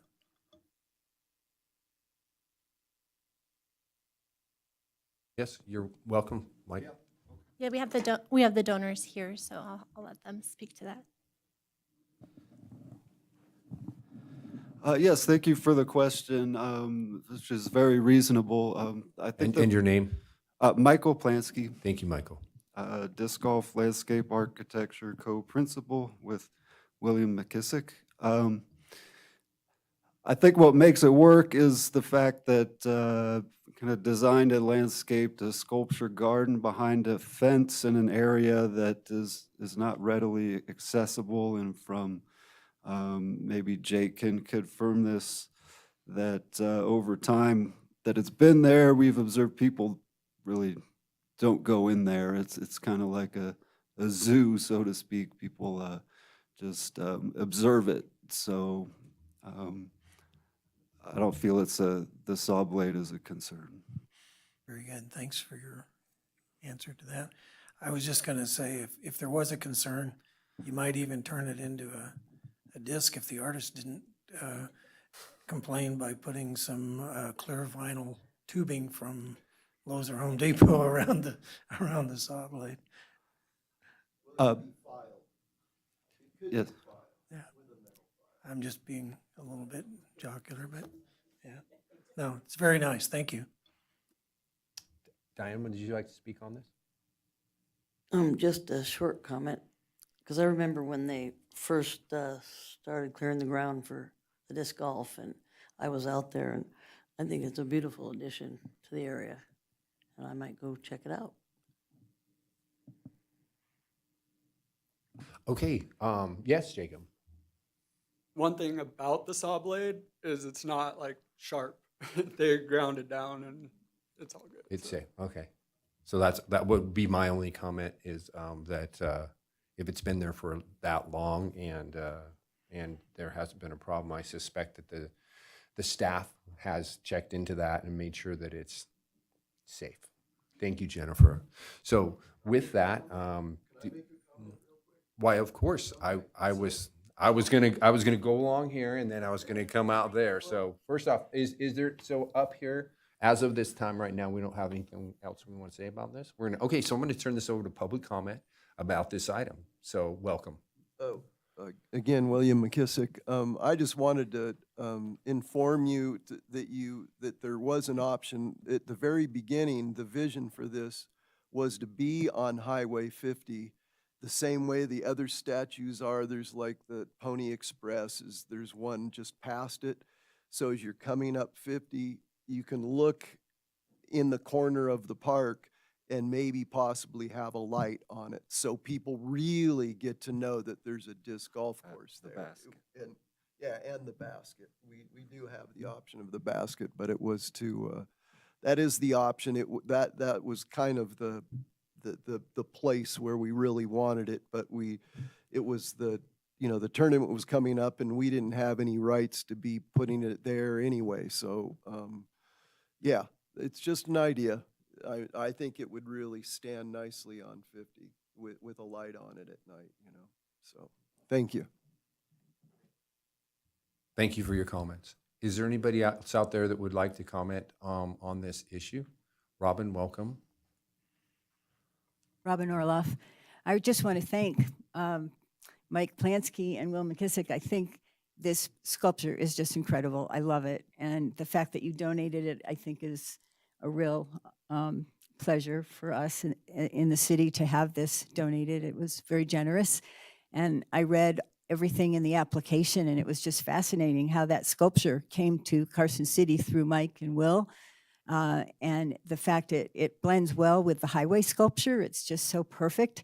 And I went up to that area years ago. I was going to the landfill. I had my dog. I went for a walk, and it was awful. It was full of garbage. It was terrible. And after listening to some statements in the meetings about the disc golf, I went up there, and I was blown away. I just think it is the most incredible artistic it's artistic, it blends in, it's aesthetic, it appreciates and honors the environment, and it's a functional place that people can play disc golf. And I probably won't play, but what a place to run and hike. And the views are amazing, and it's like a Japanese garden. I walked through it, and there are these benches that are just beautifully carved, and they're not just put up; they're placed with a reason. There's a statement being made about the view behind it, or it matches the tree, or even the burned tree, the shape of the burned tree, and you have a bench there. But I think they're greatly to be commended for that, for what they've done at the disc golf. It's the only thing I've seen anywhere near an epiphany in a public area is the Ash Meadow National Refuge that's down by Pahrump, which is beautifully done too. Just artistic and crafted, and the rock work that Will did. I mean, it's not just rock. He placed it with a meaning. And I hope you all go there, because it's really something very, very special. And I thank you to have it as part of our parks. Thank you for your comments. Once again, is there anybody in the public who would like to speak to this issue before we move forward? Oh, Danny.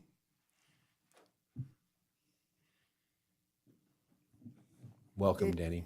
Thank you. Denny French, Carson City. I have to say I wasn't really pleased with the idea of a Frisbee park, knowing how terrible I am with them. I thought the Frisbees would all end up on the road or the street. And so I just was really apprehensive about the plants and all. And I was encouraged to go, and I did. And I just, it didn't even quite meet the caring of the individual that shared with me the idea to go. It exceeded that and more, and I appreciated it. It gave me a place to walk. I don't think I'll get into the Frisbee throwing, because I will end up not having a set of Frisbees, but someone that will find them would. The deal is, for me, I just want to thank them for their efforts and the wonderful thought and consideration they put into it, and I appreciate it, because I'm real technically worried about the nature of things, and they did a great job to honor it. Thank you. Thank you for your comments. Okay, and thank you for everybody out there. Thank you for bringing this to us. And yes. Yes, I'd just like to make one a little bit of a technical comment question in regards to as donors, we sign the form, and just the legal language. It does say I was wondering if there's consideration for the part of the agreement that says the city has the right to destroy it if they decide to at some point. I understand it's just a, basically a legal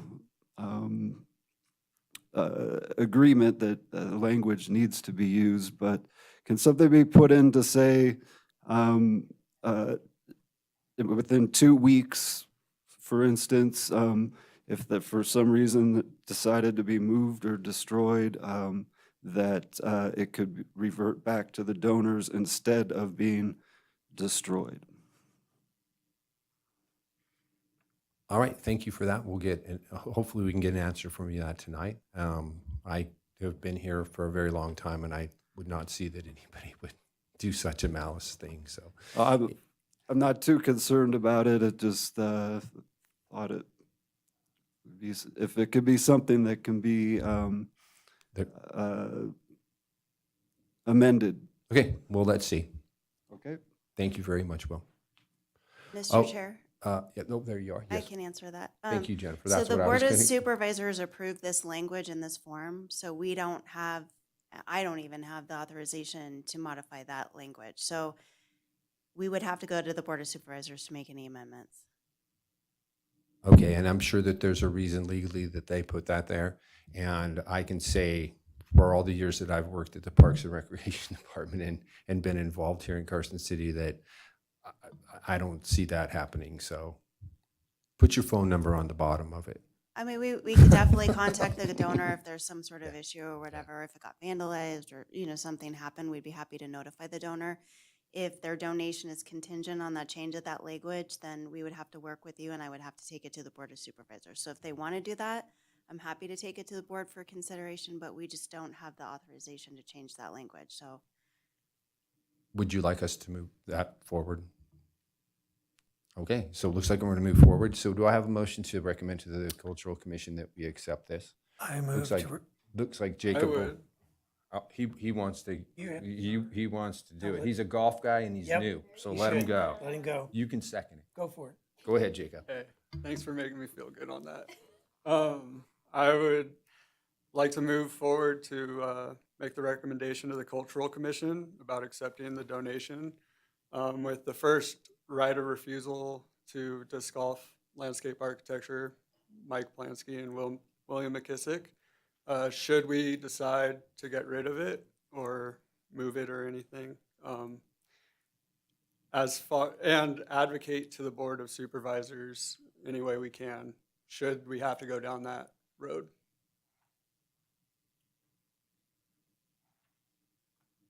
Is that an acceptable motion? Ben Johnson, Deputy District Attorney for the record. Yeah, that should be fine. Thank you, Ben. Second. All those in favor? Aye. Okay, so moved. So Ben, it looks like you're on for teaching us about the open meeting law. Am I correct? I didn't skip any. It is the good. And just to say thank you to all you guys that do there's so many volunteers in this community that do so many wonderful things, and thank you for that. It makes a wonderful place to live.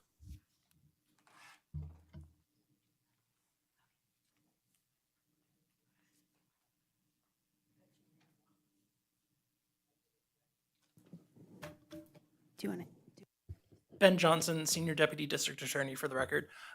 So as Jen mentioned at the beginning of the meeting, because we do have a couple new commissioners and for existing commissioners, it's probably just a good idea to do a refresher anyway of the open meeting law. And I'll give a brief overview of some ethics and government provisions that you need to know. So the District Attorney's Office has produced a video starring our Assistant District Attorney, which you see here, Dan Yu. So we'll play the video. I think it's about 17 minutes long. And then afterwards, I will make some comment about just some things particularly that are important that you should remember during the meeting. And then, like I said, I'll go over some ethics provisions, and then we can answer, or I can answer any questions that you might have about the presentation. So we'll turn it over to Mr. Yu. Elected or appointed officials serving in Carson City This presentation will provide you with some of the basic legal rules that you should know in order to conduct your public meetings in a way that's compliant with both statutory and common law requirements. If, on the other hand, you're watching as a citizen who simply wants to learn more about the open meeting law, welcome. You've come to the right place. Today, we'll be talking about certain requirements that were established by the Nevada legislature to ensure transparency in how public meetings are conducted, and which guide a public official when that official is participating in a public meeting. Please keep in mind, though, that there is a lot, both in statute and in case law, that drive the open meeting law. Although we won't have enough time to go over every single requirement, I'll do my best to go over some of the most important parts. So, what exactly is the open meeting law in Nevada? The open meeting law, NRS 241.010 to 241.040. Those are the statutory provisions codified in Nevada revised statutes, which require certain meetings to be open to the public and conducted in a certain way. That includes, for example, meetings of the Carson City Board of Supervisors, the Redevelopment Authority, the Planning Commission, and many, many other boards, committees, and commissions that operate as a public body in Carson City, whether created by statute, city ordinance, or the Board of Supervisors under authority of state law or the city charter. The legislature had a certain purpose in mind when enacting the open meeting law provisions. In enacting this chapter, the legislature finds and declares that all public bodies exist to aid in the conduct of the people's business. It is the intent of the law that their actions be taken openly and that their deliberations be conducted openly. These are the foundations of the Nevada open meeting law. There has to be a public body. There has to be a meeting. Before the meeting, there has to be a notice, and there also has to be an agenda that shows the public what is going to be presented before the public body. Finally, after adjournment of the agenda, there must be a preparation of minutes in a timely fashion. The open meeting law is made up of 5 main parts. First, it only applies to public bodies. A public body is any administrative, advisory, executive, or legislative body of the state or a local government consisting of at least 2 persons which expends or disperses or is supported in whole or in part by tax revenue, or which advises or makes recommendations to any entity which expends or disperses or is supported in whole or in part by tax revenue, including, but not limited to, any board, commission, committee, subcommittee, or other subsidiary thereof. Wow, I know that's a mouthful, but please stay with me. The open meeting law does not apply to meetings of non-governmental entities, and even some governmental entities are expressly exempt from the open meeting law provisions. For example, the open meeting law does not apply to the Nevada legislature, most judicial proceedings, certain meetings of the State Board of Parole Commissioners, and other meetings where state law specifically provides that the open meeting law does not apply. But then, what is a meeting exactly? A meeting is a gathering of members of a public body at which a quorum is present, whether in person or by means of electronic communication, to deliberate toward a decision or to take action on any matter over which the public body has supervision, control, jurisdiction, or advisory power. This includes any series of gatherings of members of a public body at which less than a quorum is present, whether in person, by means of electronic communication, at any individual gathering, the members of the public body attending one or more of the gatherings collectively constitute a quorum, and the series of gatherings was held with a specific intent to avoid the requirements of the open meeting law. So, we've heard a lot of different key terms here. Let's think about each one. What's a quorum? A quorum is a simple majority of the membership of the public body or another proportion established by law. Miles y miles están cambiando Spectrum Internet. Veamos por qué. Mire, Clarisa, con Spectrum Internet y Wi-Fi avanzado nos mantenemos conectados y protegidos. Es súper confiable y rápido. Cámbiate a Spectrum Internet por $49.99 al mes y pregunta por el precio garantizado por 2 años. I am a primary care physician. I'm frustrated, and it's not what I signed up for. I'm tired of our sick care model. I'm not choosing not to participate. If, for example, there are only 2 members, then there can't be a meeting for purposes of the open meeting law because there's no quorum. Also, for there to be a meeting, there must be at least 2 members on the public body. For example, there are certain administrative meetings that are conducted by 1 hearing officer. Under those circumstances, there is no quorum of 1, and the open meeting law would not apply. If all 5 members of the Board of Supervisors gathered for no purpose other than to discuss whether there really are UFOs and aliens on Mars, that wouldn't constitute a meeting that would be subject to the open meeting law because, remember, the meeting has to do with a matter over which the board has supervision, control, jurisdiction, or advisory power. Now, let's talk about what it means for a public body to act or deliberate. Action. That's a decision made by a majority of the members present during a meeting of the public body, or a commitment or promise made by a majority of the members present during a meeting of the public body. Deliberation. That means to collectively to examine, weigh, and reflect upon the reasons for or against the action. That term includes, without limitation, the collective discussion or exchange of facts preliminary to the ultimate decision. Social functions are also not subject to the open meeting law so long as there's no deliberation over matters. Attorney conferences are also not subject to the open meeting law. These conferences fall outside the meaning of meeting for purposes of the open meeting law and are exempt even if the members of the public body are deliberating towards a decision for existing or potential litigation. But there can be no action taken which, if you'll recall, is the making of a decision, a promise, or commitment, or coming to a consensus. Let's talk for a moment about electronic communications. In addition to in-person meetings, members of a public body may also participate and vote on matters during a public meeting electronically, meaning by telephone or video conferencing. However, if a member is allowed to be present telephonically or through video conferencing, the public must be able to hear or observe what is happening. Another important thing to remember about electronic communications is that they must not be used to circumvent the spirit or the letter of the open meeting law.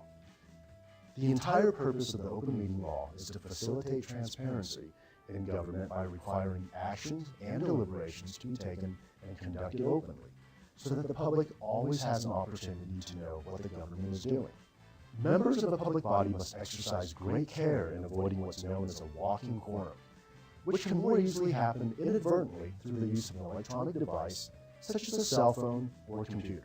Let's take a look at this scenario. Hello? Hey there, it's me, Adam. I'm going to vote yes on that land issue tomorrow. How about you? Great, I'm going to vote yes too. I'll reach out to Tony, okay? Perfect. What's up, Daddy? Hey, Tony, I just spoke with Adam, and we're both going to vote yes on that land issue tomorrow. We want to know if you're on board. Okay, cool. No need to talk with Bert or Harry, because that's 3 votes for us. Brilliant.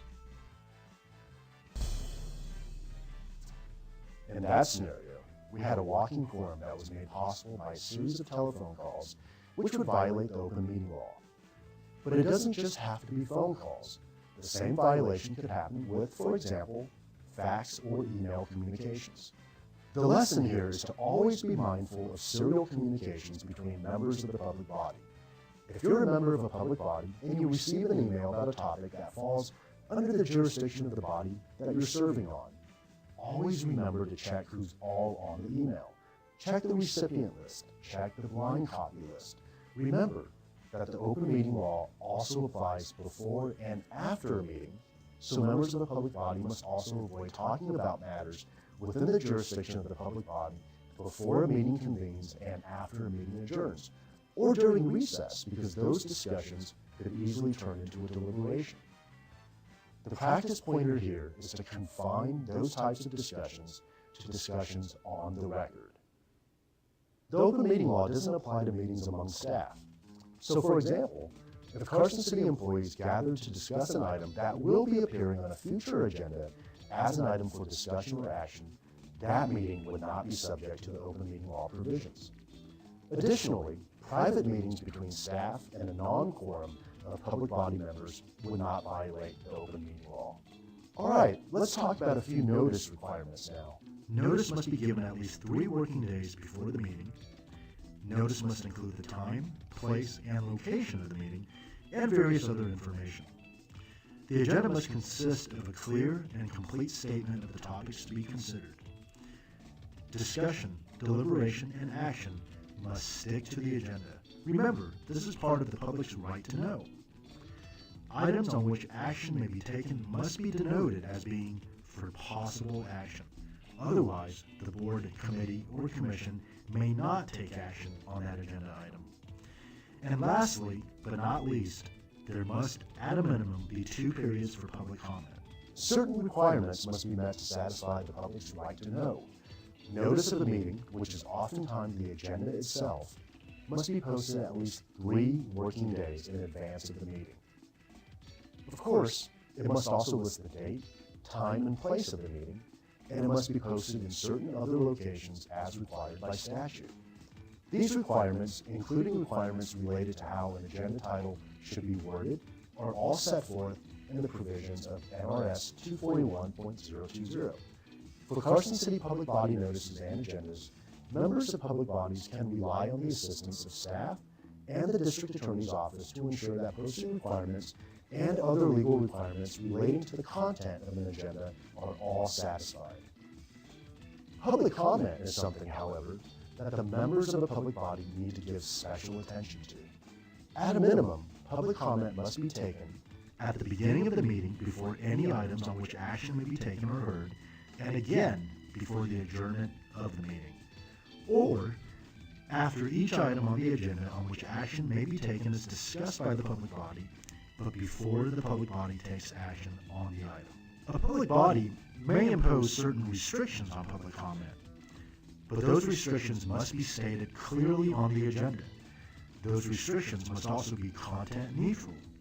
Comments that are unduly repetitious, slanderous, or irrelevant to the public body may be limited as well. Reasonable rules of decorum may be imposed, and disruptive behavior may be prohibited. Reasonable time restrictions may also be imposed, but that must be uniformly imposed on all speakers. Let's consider this next scenario.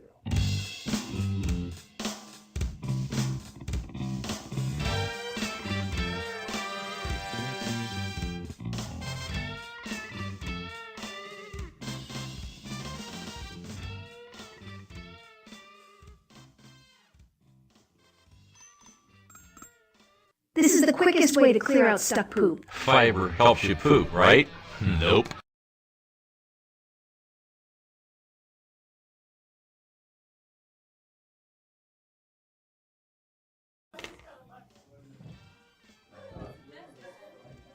Mr. Chairman, I have come to you today to express my concern about an issue of great importance in this community, and that is alien abduction.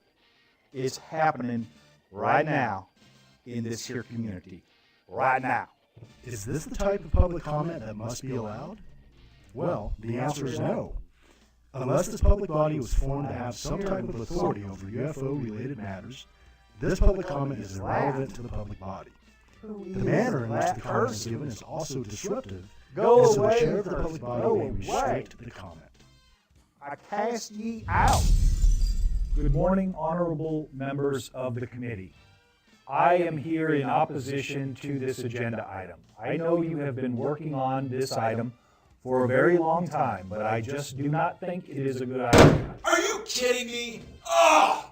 You know this is my measure, right? You come in here, if you don't understand how good and right this is, then you're just too stupid to even be heard. Just go sit back down for crying out loud.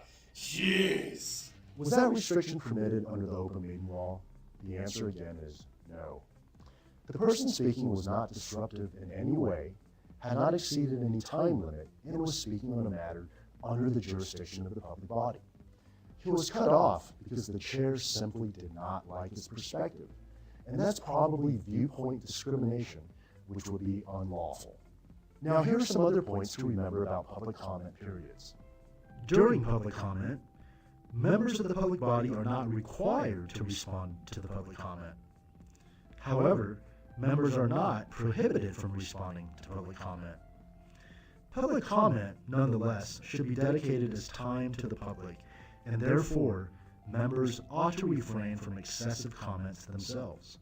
Meeting materials that must be provided to the public at no charge include a copy of the agenda itself, any proposed ordinance or regulation that will be discussed at the meeting, any other supporting material provided to the public except for materials that are confidential or proprietary information pertaining to the closed portion of a meeting or otherwise declared confidential by law.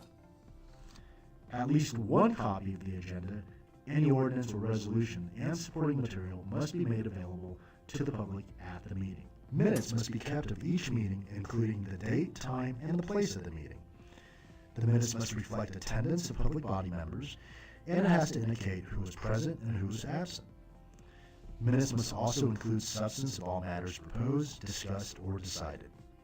And they must include substantive remarks made by the public. Minutes must be approved by the public body within 45 days after the meeting or at the next meeting, whichever is later. Finally, minutes are considered public records, and either minutes or an audio recording must be made available for inspection by the public within 30 working days after adjournment. We've now gone over some of the most fundamental aspects of the Nevada Open Meeting Law. So what happens if there's a violation? The Office of the Attorney General has primary jurisdiction to investigate violations of and enforce compliance with the Open Meeting Law. If a violation is found to have occurred, any action taken in violation of law is void. Violations can also result in misdemeanor charges as well as a $500 civil penalty for each violation. Different sources of information that you may also find helpful include case law that can be found in the annotations to NRS Chapter 241. NRS is available on the Nevada Legislature's website, but annotations to case law are not.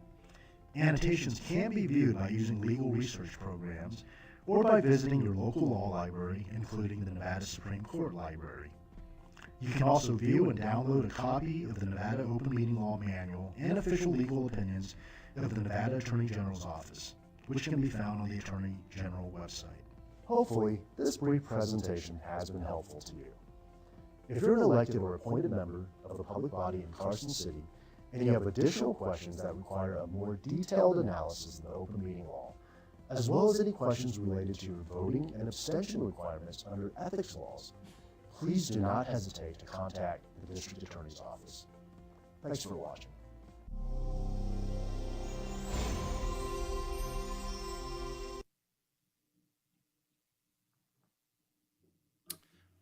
Ben Johnson, Senior Deputy District Attorney for the record again.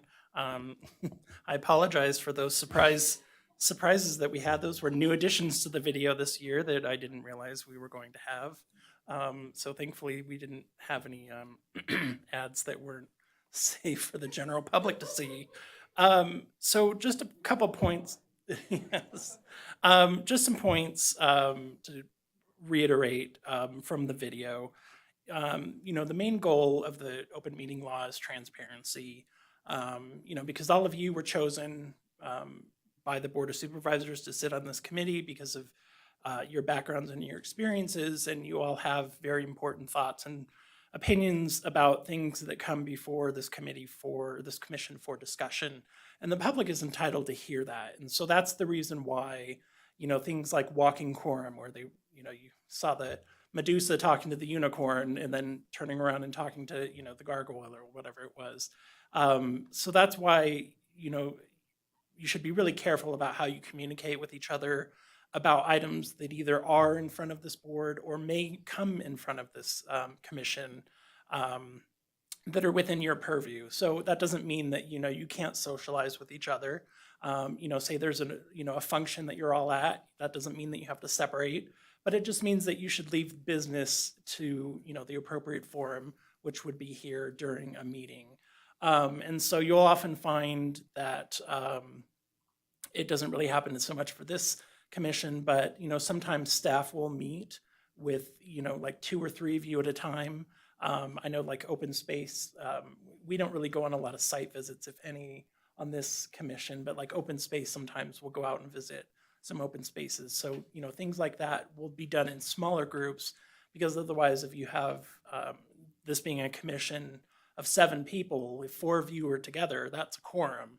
And so that would be a violation of open meeting law if you're discussing something that's within this board's purview per statute or is directed by the Board of Supervisors.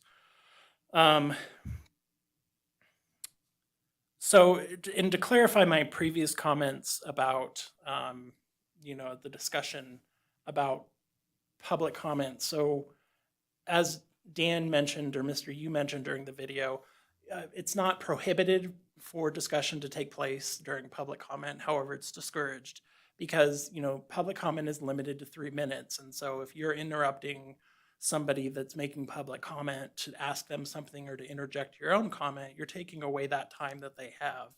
And generally, it's also not used as a question and answer period. Like I said, what we try to do is we either we'll have staff track comment or track questions that are made and answer them before the board or the commission votes on an issue, or we'll try to get back to that person.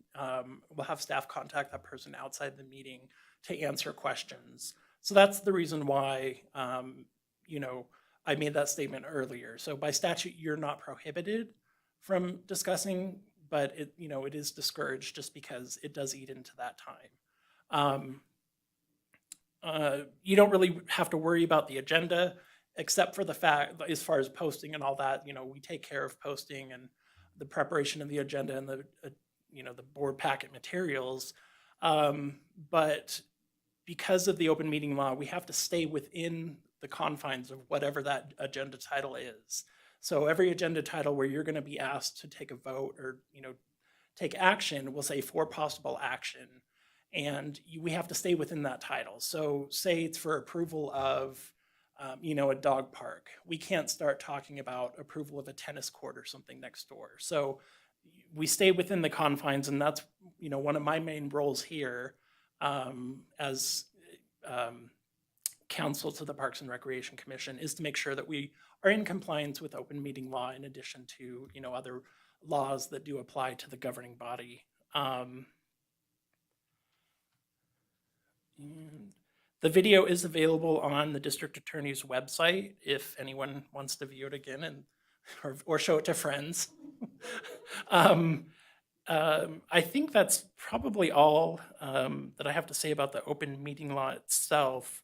I would just say that, when you're discussing, if you have questions, rather than sending an email to the entire group or the entire commission, a great thing to do is either direct your questions to the chair, who will then pass it along to Jen or, a member of her staff, or just contact Jen directly. And then, she can distribute that question as needed, rather than, everyone, communicating together. So just be careful of replying all, to everyone. If somebody sends out an email, just be careful of that. Yes, absolutely. Jennifer Budge, Parks and Recreation Director, will often get a member of the public that will email all of you. Don't reply all. That's another example that Ben just gave. If you want to reach out to that person individually, that's the best way to go through, or have us help you. But don't reply all and get a conversation where it appears like there's deliberation or some kind of serial quorum that's going on. But it happens a lot because the public just isn't aware that that's not okay. I see emails all the time to the entire Board of Supervisors. They don't reply all. They'll reach out to that person individually and directly. But it's pretty frequent that happens.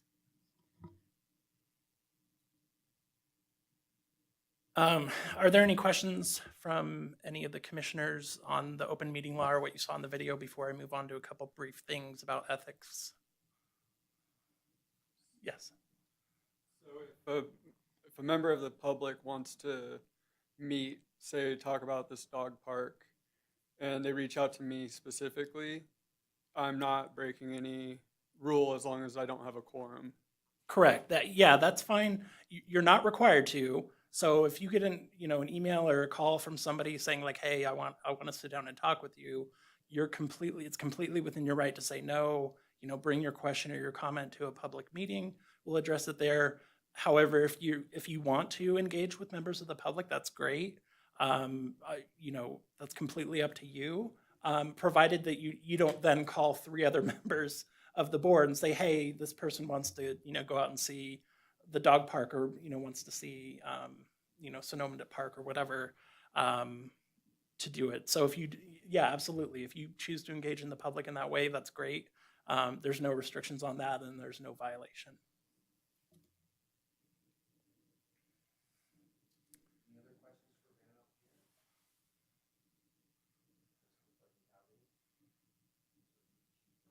Okay. Just a couple of things.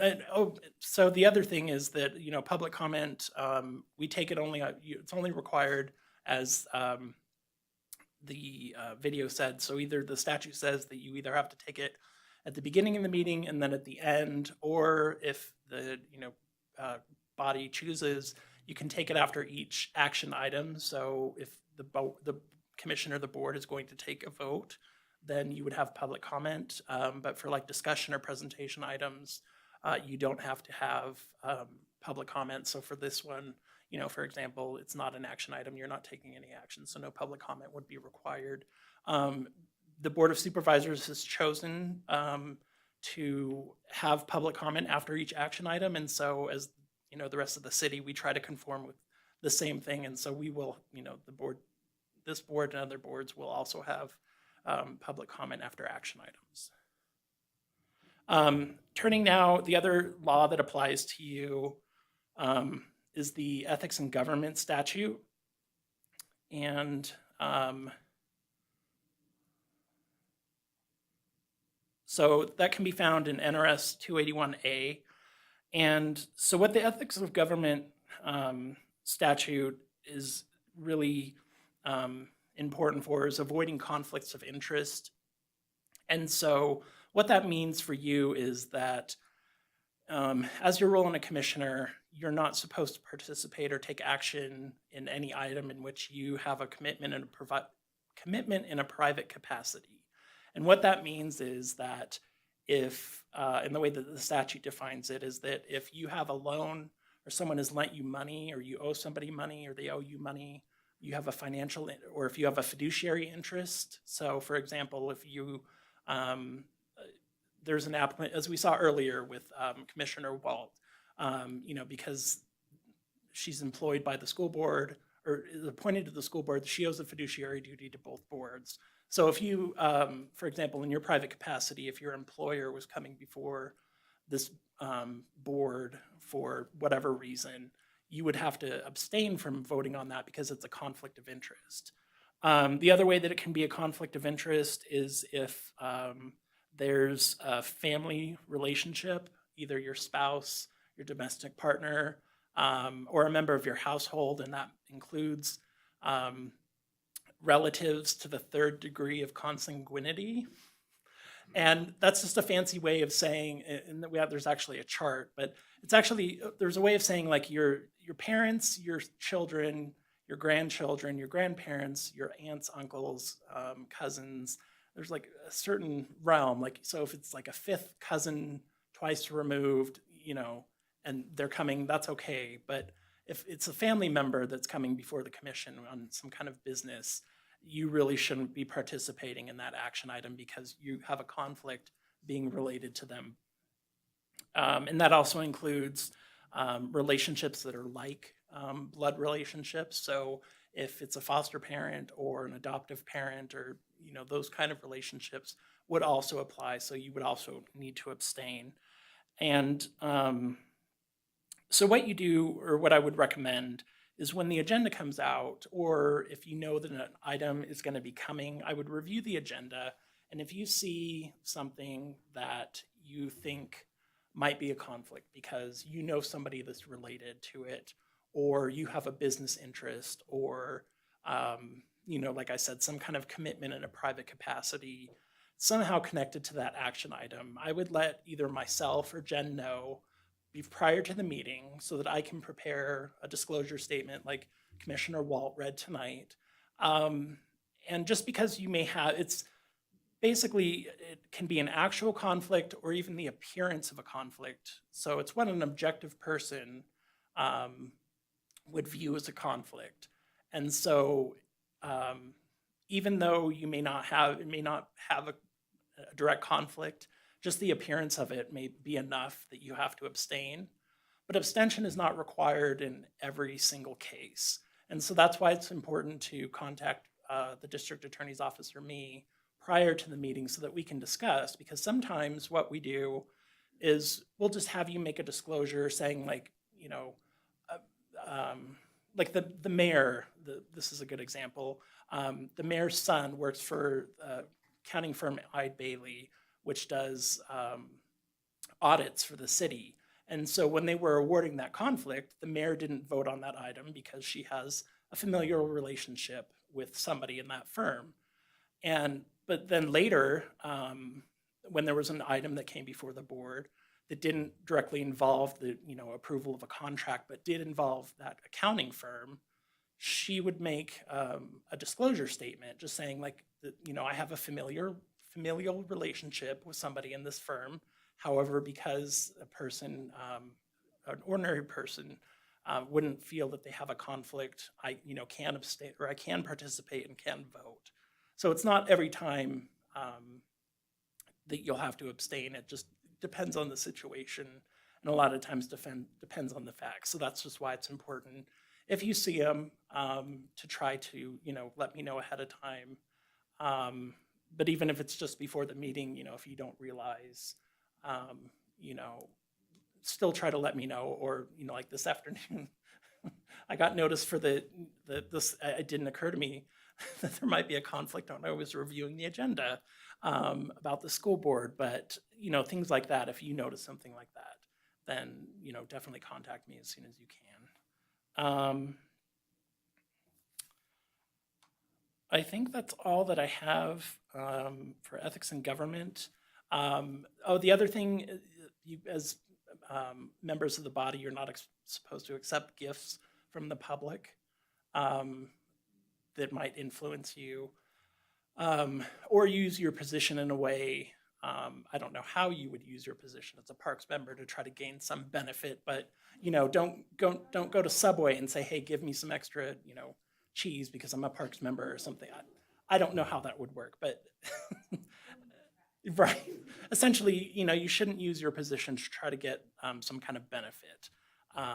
So that's kind of a very brief overview. There is a video that the Attorney General's office presented. I didn't want to play it because I thought that one video was enough, but it is posted on the Carson City District Attorney's website under the Civil Division, or I'm sure you can find it on YouTube if you try Googling it, that the Nevada Ethics Commission put together if you want a more thorough understanding of how ethics and government works, or you can always just contact me.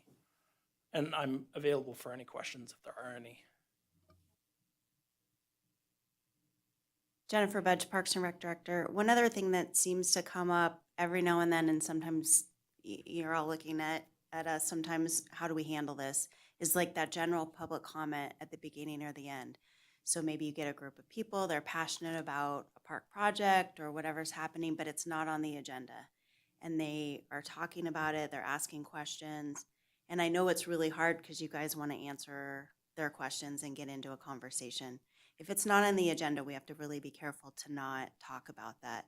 What I can do is, if it's under my director's report, I might be able to answer some of those questions. It might not be something that really warrants being on the agenda, or we might want to consider adding that to the agenda.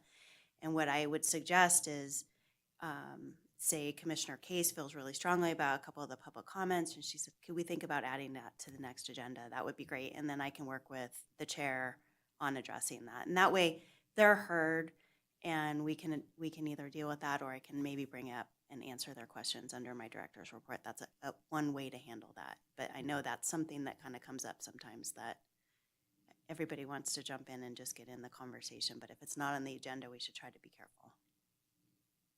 And that goes directly to my point earlier that I made about as far as asking questions and responding.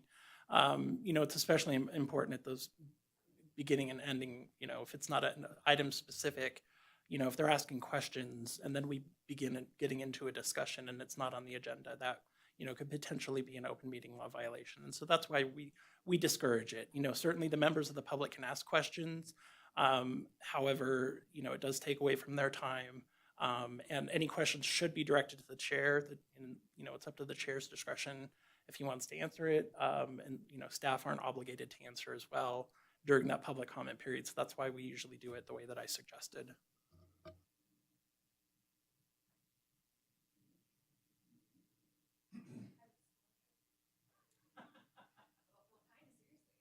Oh,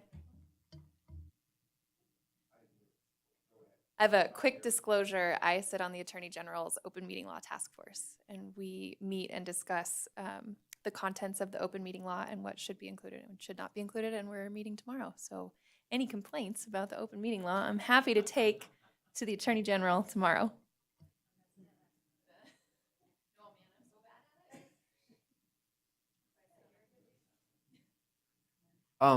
Thank you very much, Ben. I very much appreciate you in the capacity that you serve and helping me through situations like we had earlier. I think it's great. We have great communication, and thank you for that. And I think that the last thing that you talked about is something that the public doesn't understand.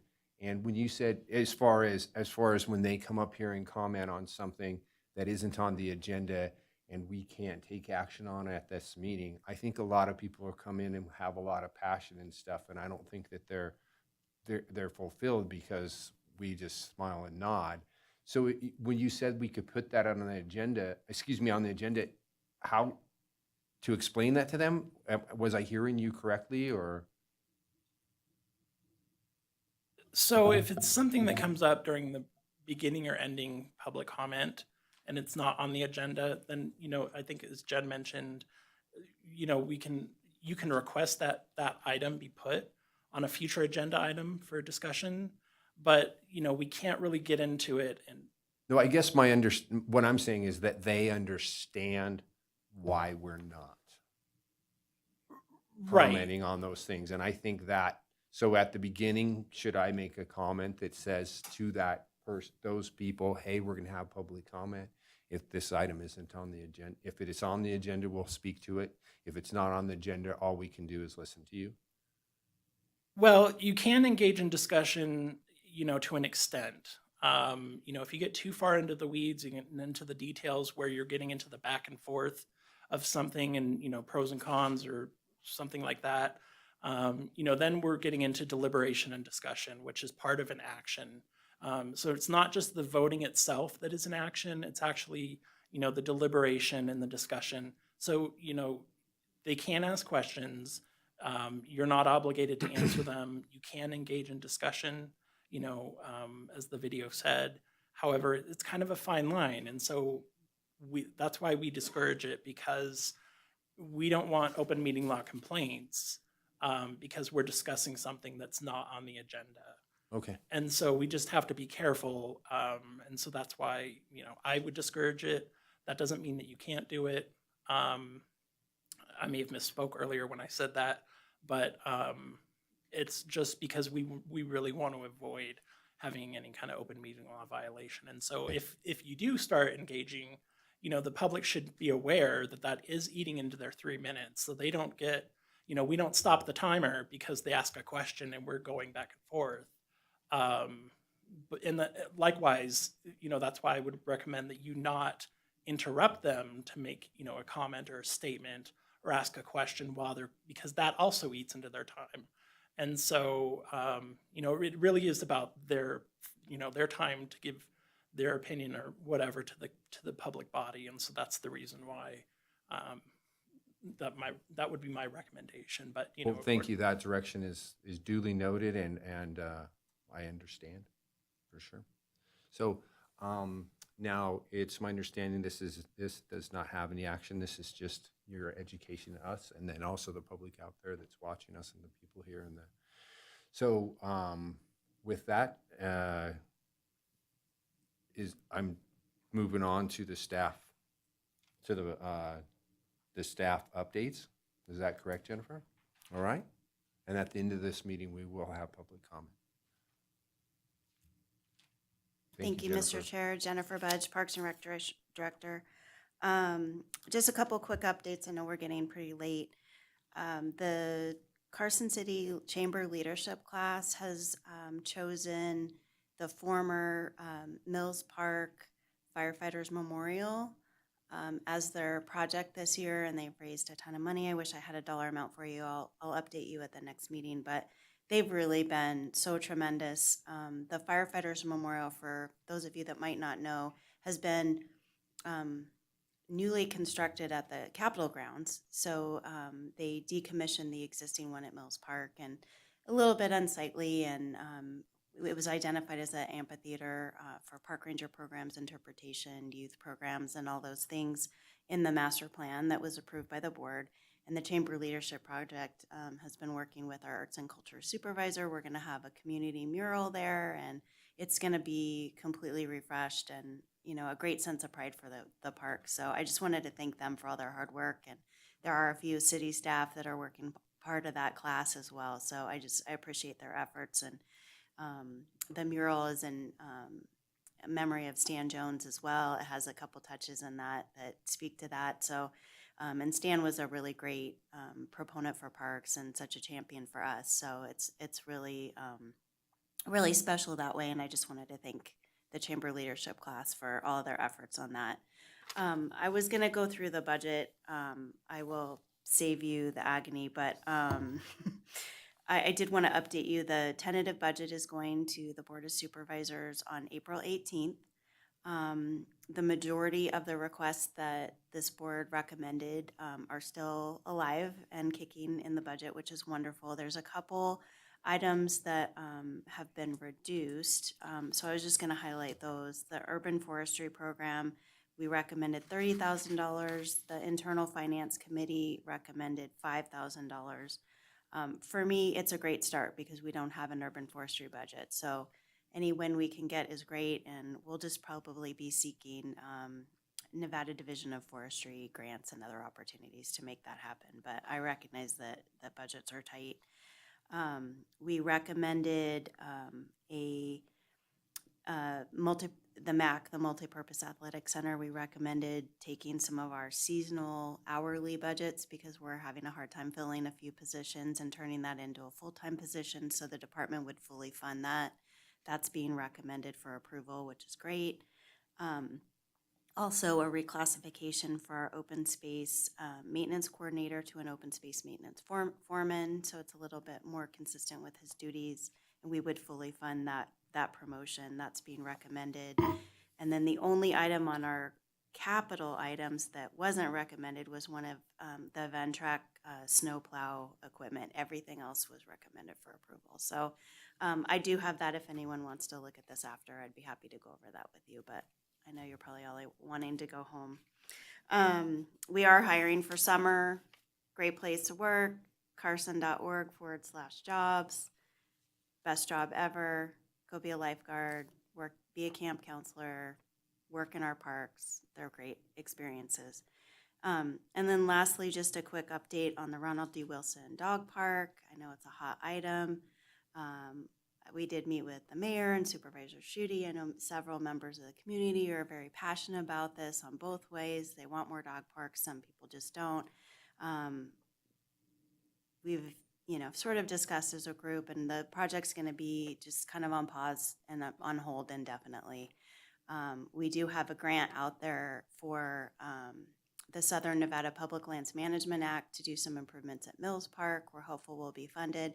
That does include at Mills Park an off-leash area as part of that grant. So we've been asked to put the Ronald D. Wilson Park project on hold indefinitely. Let's do Mills Park if we're funded through that grant, see how that disperses the use and if that can meet the needs of the community rather than pursuing that.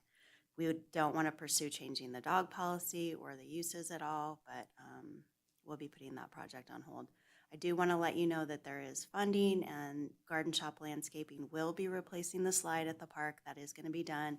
Unfortunately, when that project started and then failed, the owner of the company passed away. So that was kind of the delay in the project. So he was a really wonderful guy. It's a wonderful family that owns that company. They are going to make it right and be fixing that. And they're going to help us with fixing the tile as well at the park. So the playground will be opened. There's no concern about that. As far as the dog drinking fountain, we will be replacing the dog drinking fountain, and there's funding for that. So that was another concern from the public. But any questions, I'd be happy to answer. Is there a timeline on those? Is there a timeline on the playground being fixed and the water fountain? The playground will probably be fixed in the next month. We're hopeful, depending on the schedule. I do believe the slide is in with the company. They're doing a couple other projects ahead of that, but hopefully within the next month. As far as the dog drinking fountain, we have to order that and get that in, and we'll hire a third party to install that for us. So it just depends on supply chain and how quickly that gets. But typically things like that, I would say 6 to 8 weeks. Moving down for questions for Jennifer. Lisa? No. So one of the things that came up in public comment was the sidewalks there at Ronald D. Wilson. There's some heaving going on, I understand? I can have park maintenance look into that, and we can grind them down Grinder, and at deal with least that needed. a minimum of at least some paint, so. Yeah, we would probably just grind them down before even doing any paint. We'll just take care of that. And then. I'll get staff out there to look at that. I'm sorry, I didn't mean to interrupt you. Oh, no, And then you're fine. as far as the urban forester, I've had comment, we no longer do any kind of a celebration for Arbor Day, is that correct? No, we do. We do? Okay. Every year. Okay. We're a Tree City USA. That's a requirement of being a Tree City USA. There- All right, because there's some people out there in the public that don't really hear about it, so if we could Sure. probably We try to typically do. reach a little farther so they can hear about it. I wasn't able to speak to that when this lady brought that up to me, and I wanted to make sure that, Is it Donna DePaw? well, yes, hi, Donna. Yeah. So I met with her, yeah. and- Oh, great, yeah, great, Absolutely. great. She's And then going another to be thing- donating some trees for that celebration. That sounds great. So, and the other thing was niches. Is that at the cemetery? I had somebody else talk about, do we have any plans on expanding that? I thought that when Mrs. Keever was here, she talked about expanding the niches and so forth. So Is that was part of our budget proposal. We currently have, don't quote me, 25 or 35,000 in the current budget. We needed to add some additional funding to be able to expand the niches. We've had a difficulty finding vendors for those. It's a pretty unique thing to produce. So as part of the budget and what's being presented to the board, we'll hopefully increase that budget and be able to make that happen over the next fiscal year. So we will expand that, because right now we have a waiting list for those. Yes, I understood that. So thank you for talking But yeah, about that. we are gonna be. I'm gonna move down here. Molly, you have any questions for Jennifer? Dave? Just clarification of, you said the Ronald D. Wilson Park, part of that is being paused. What's actually being paused? The off-leash area. The only thing that will be happening will be the replacement of the playground, broken playground equipment and the tiles, and replacing the doggy drinking fountain. And fixing the sidewalk. So the on-leash dog use will continue, compliant with the policy. Diane, do you have any questions for Jennifer? Thank you. All right, well, Jennifer, thank you very much for that report. So now I'm gonna do the same thing here. If we have any member announcements. Jacob, I'll start with you. Is there anything you'd like to talk about? Nope. Head shake. Leo, go ahead. Thank you, Mr. Chair. And I probably should have done this at the public comment in the beginning. But I wanted to give a shout out to the pool and to Mike Freeman over at the pool, and Albert and Chloe and Maddie and Victoria and Laurel. All the entire staff at the pool has been so amazingly welcoming and supportive. I have a 3-year-old who has learned to swim. She knows she's a local celebrity over at the swimming pool. But but all of the kids there are. It's not just mine. It's every child who walks into the aquatic facility is made to feel welcome. The public lessons that they offer, 8 classes for $44 is unheard of. It's unheard of. And I was talking with Mike before this meeting about his passion for ensuring that everybody in our community learns to swim, because it's the only recreational activity that will save your life. And I have said that to so many people after hearing Mike say that at one of our earlier presentations. So I would just love to ensure that our pool has the funding that they need. And as part of that, as part of my love for the pool and our community, I am working with the Boys and Girls Club and the pool to try and figure out how we can get the kids from Boys and Girls Club to the pool for lessons in the same manner that we do for our Capital Kids program.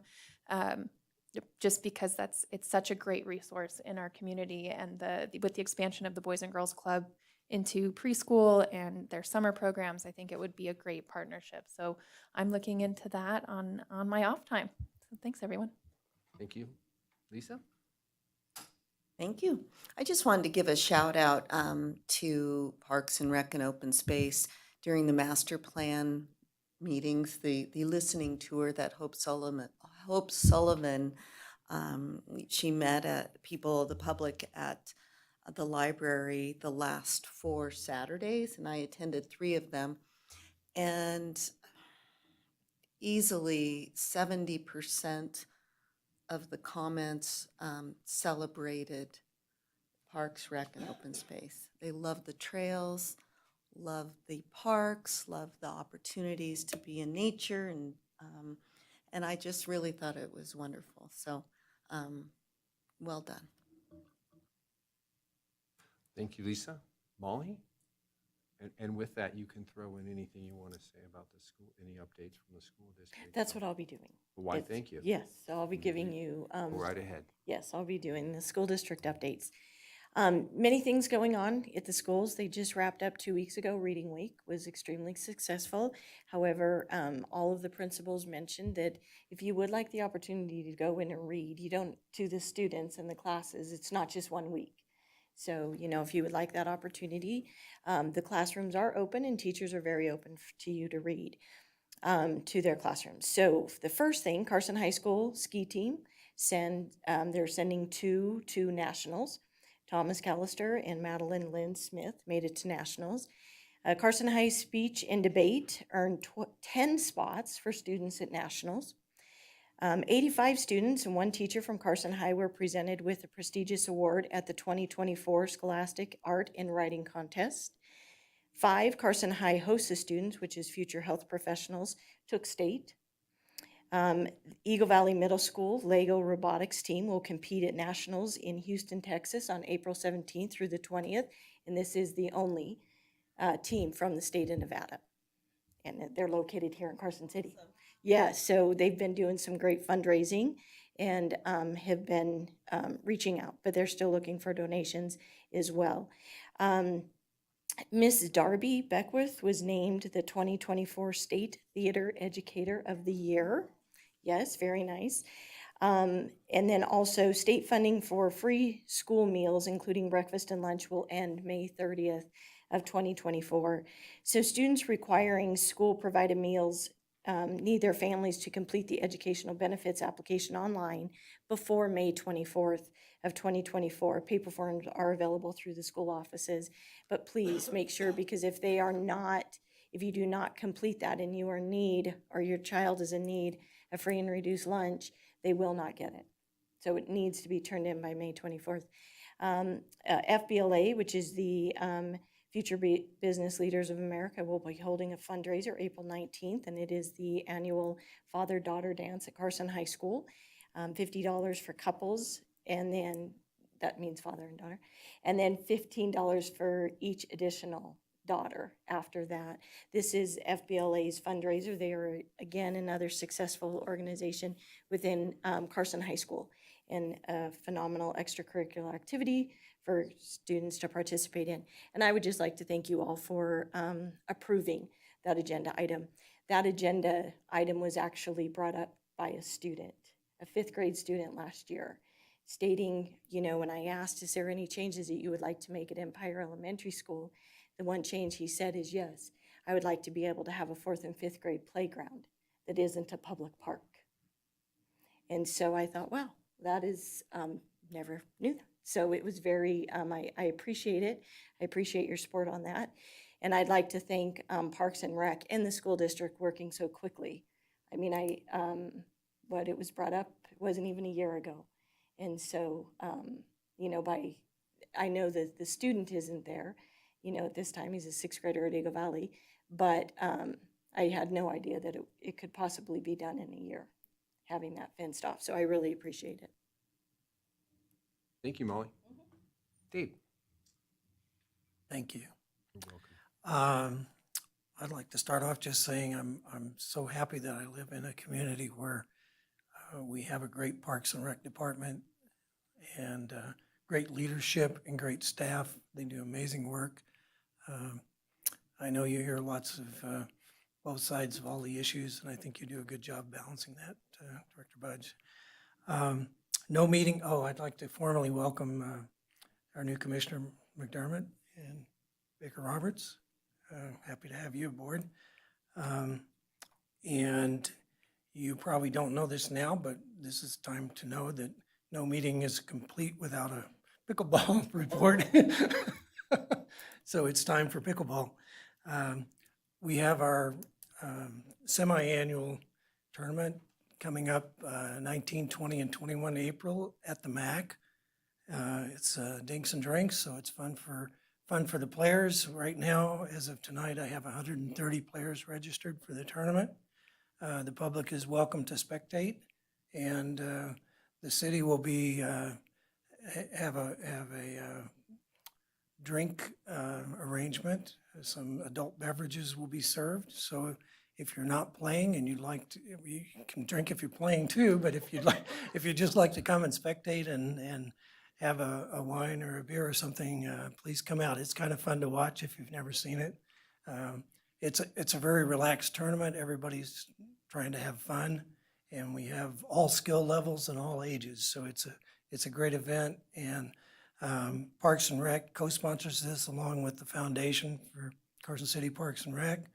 And we got a little donation from Costco, our local Costco, and right now we're just putting the thing together, but should be a good time for all. MAC staff supports this. Our co-sponsorship with Parks and Rec, they provide the gymnasium to us at no cost. So all of the funds that we raise through these activities go to the maintenance and improvements at the pickleball courts at Mills Park. So we really appreciate their cooperation and support with that. We had staff ask us to conduct a intro class on the 16th of March for families and children, and we had pretty good turnout. I think we had over 40 students new to pickleball, and we had a 3-hour class there for that, and had a lot of fun with that. So that was another sponsored activity, and that was actually a free activity, so that was pretty cool. The good weather is bringing out a lot of players at Mills Park now. Today, I played there this morning. We can accommodate 32 players at a time. We have 8 courts right now, 4 players per court, 32. We had over 40 players this morning. So I just want to point that out. The demand is still high, and we're hoping to get 6 new courts.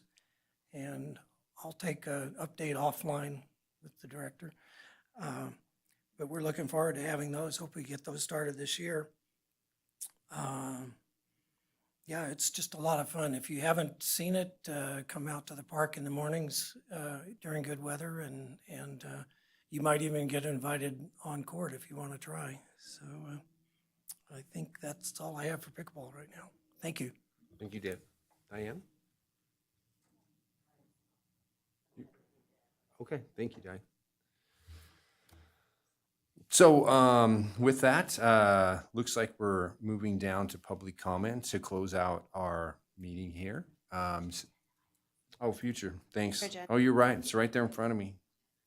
Is there anybody up here that would like to request any future agenda items of the director? Yeah. Oh, yes, Dave. Yeah. Could we include an update on the court project in the next one? Please. That was a yes. So there we go. I saw the nod.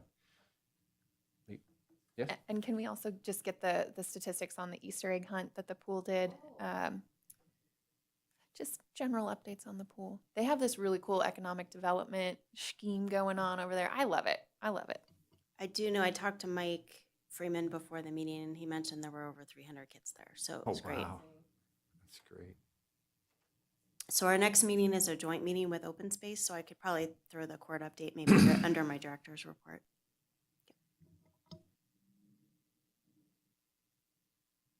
Okay, so with that, we have, we're winding down here. So do we have anybody out there that would like to comment to the Park and Recreation Commission for 3 minutes? Okay, looks like we have a few people, so we'll just patiently wait in line and get through that. So thank you. Did I cut anybody off? Yes, hello, William McKissick. I don't know where to start, how to say, well, for one thing, Commissioner Winfield and McDermott maybe should get together and do a combination disc golf and pickleball. And maybe call it the flying pickle or something, I don't know, just, but yeah, with, for Mike and myself, we have so much information because there's a huge disconnect between Parks and Rec, this board, the supervisors, and what we're trying to do. There's absolutely a huge disconnect, and it's so apparent by the comments that are made towards us that is way off base. Constantly we're hearing, oh, troublemakers or control or what's another, egomaniacs. It's nuts. Like it's nobody's gonna do what we did for their egos or for control. No, we're doing it. Our hearts are in the right place. And what I'm getting at is that the disconnect comes is that disc golfers cannot explain what we're trying to explain, and the city is listening to disc golfers. Disc golfers tried to design Carson Ridge. We had to scrap it and redo it because it's very difficult to actually really design a disc golf course, to do it right. And the same way to take care of the land. Like you wouldn't say, hey, you play softball, you go ahead and build a softball field. Or, oh, you play ball golf. Hey, you got this. Oh, yeah, I know how. No, they don't. It's very complicated, and disc golf is extremely complicated because if you think about every sport, they armor the surface. Wherever there's going to be a footstep, they're preparing for that footstep. And how do you do it with disc golf? It's very difficult to do, but we've figured out ways how to do it. And while we keep trying to do this and get our points across, I guess it's not convenient. People don't want to listen, but we'd really like to maybe if you guys could put us on an agenda so we could present to give you this information so you guys aren't in the dark and we won't be treated the way that we are because you'll understand us, what we're trying to do. We're really trying to make a difference. Really, our hearts are in the right place completely. It's not about our egos. No, nobody's going to go out in 105-degree weather. But, so yeah, please. Thank you for your comments.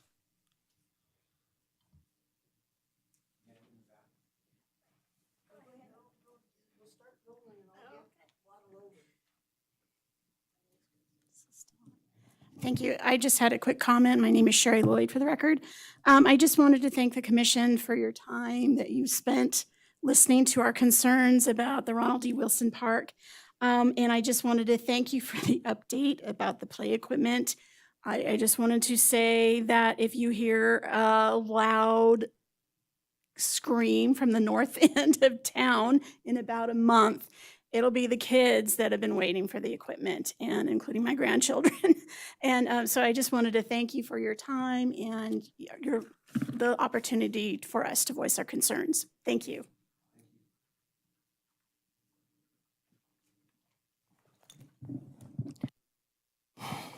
Thank you, Denny French, Carson City. Thank you, Chair.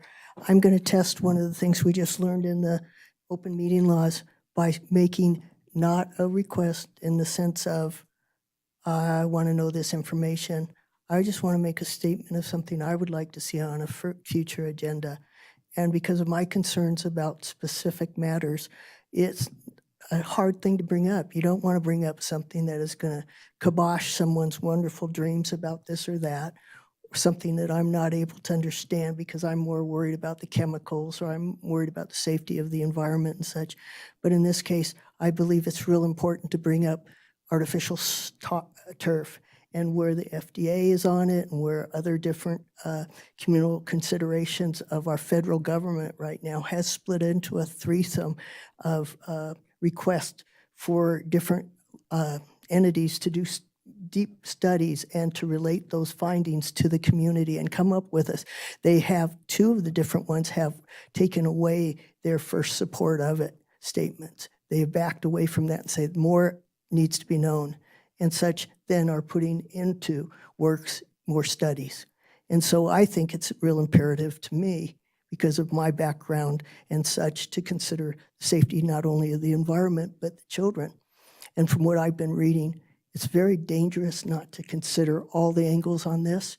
And what I have found has me scared out of my wits about what we're doing to our children, or potential to our everyday existence, really, by exposing them to things that I think are toxic. So that's my bias, but it wasn't based on, my studies weren't based on a bias, it was curiosity. I grew my bias through the studies or my position. So I would have liked that to come up in some sort of discussion before any is placed or even considered or designed. I think we're putting, as I mentioned before, not the horse before the cart, but are we hooking up a horse to a cart going on a road that we shouldn't be going without doing further study? So I really, really, really want to impress on that. Thank you.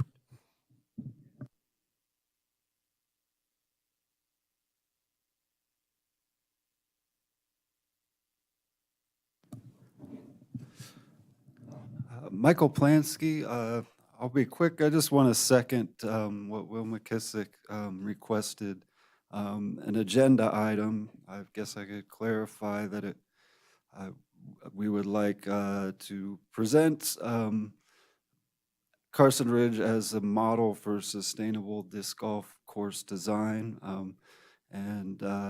We are both on the Professional Disc Golf Association Environment Committee. We've written and co-written several articles for their magazine, which reaches over 100,000, and we are becoming more and more looked at, actually all across the country, and respected. Carson Ridge as a model. So I think it's very important that this commission understands the model as a park that likely brings also economically millions of dollars to Carson City, because it is a destination. So it's not only a community asset, but it's very valuable to Carson City tourism. Thank you.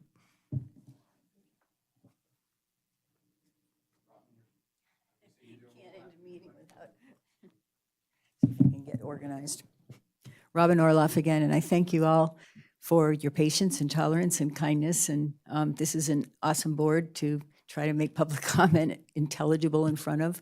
And I really appreciate it. And you're, every single one of you has something different to offer. You're all individuals with your own interests, and I think it really adds to the complexity and the rounding out of the board. I appreciate all your work on the public's behalf.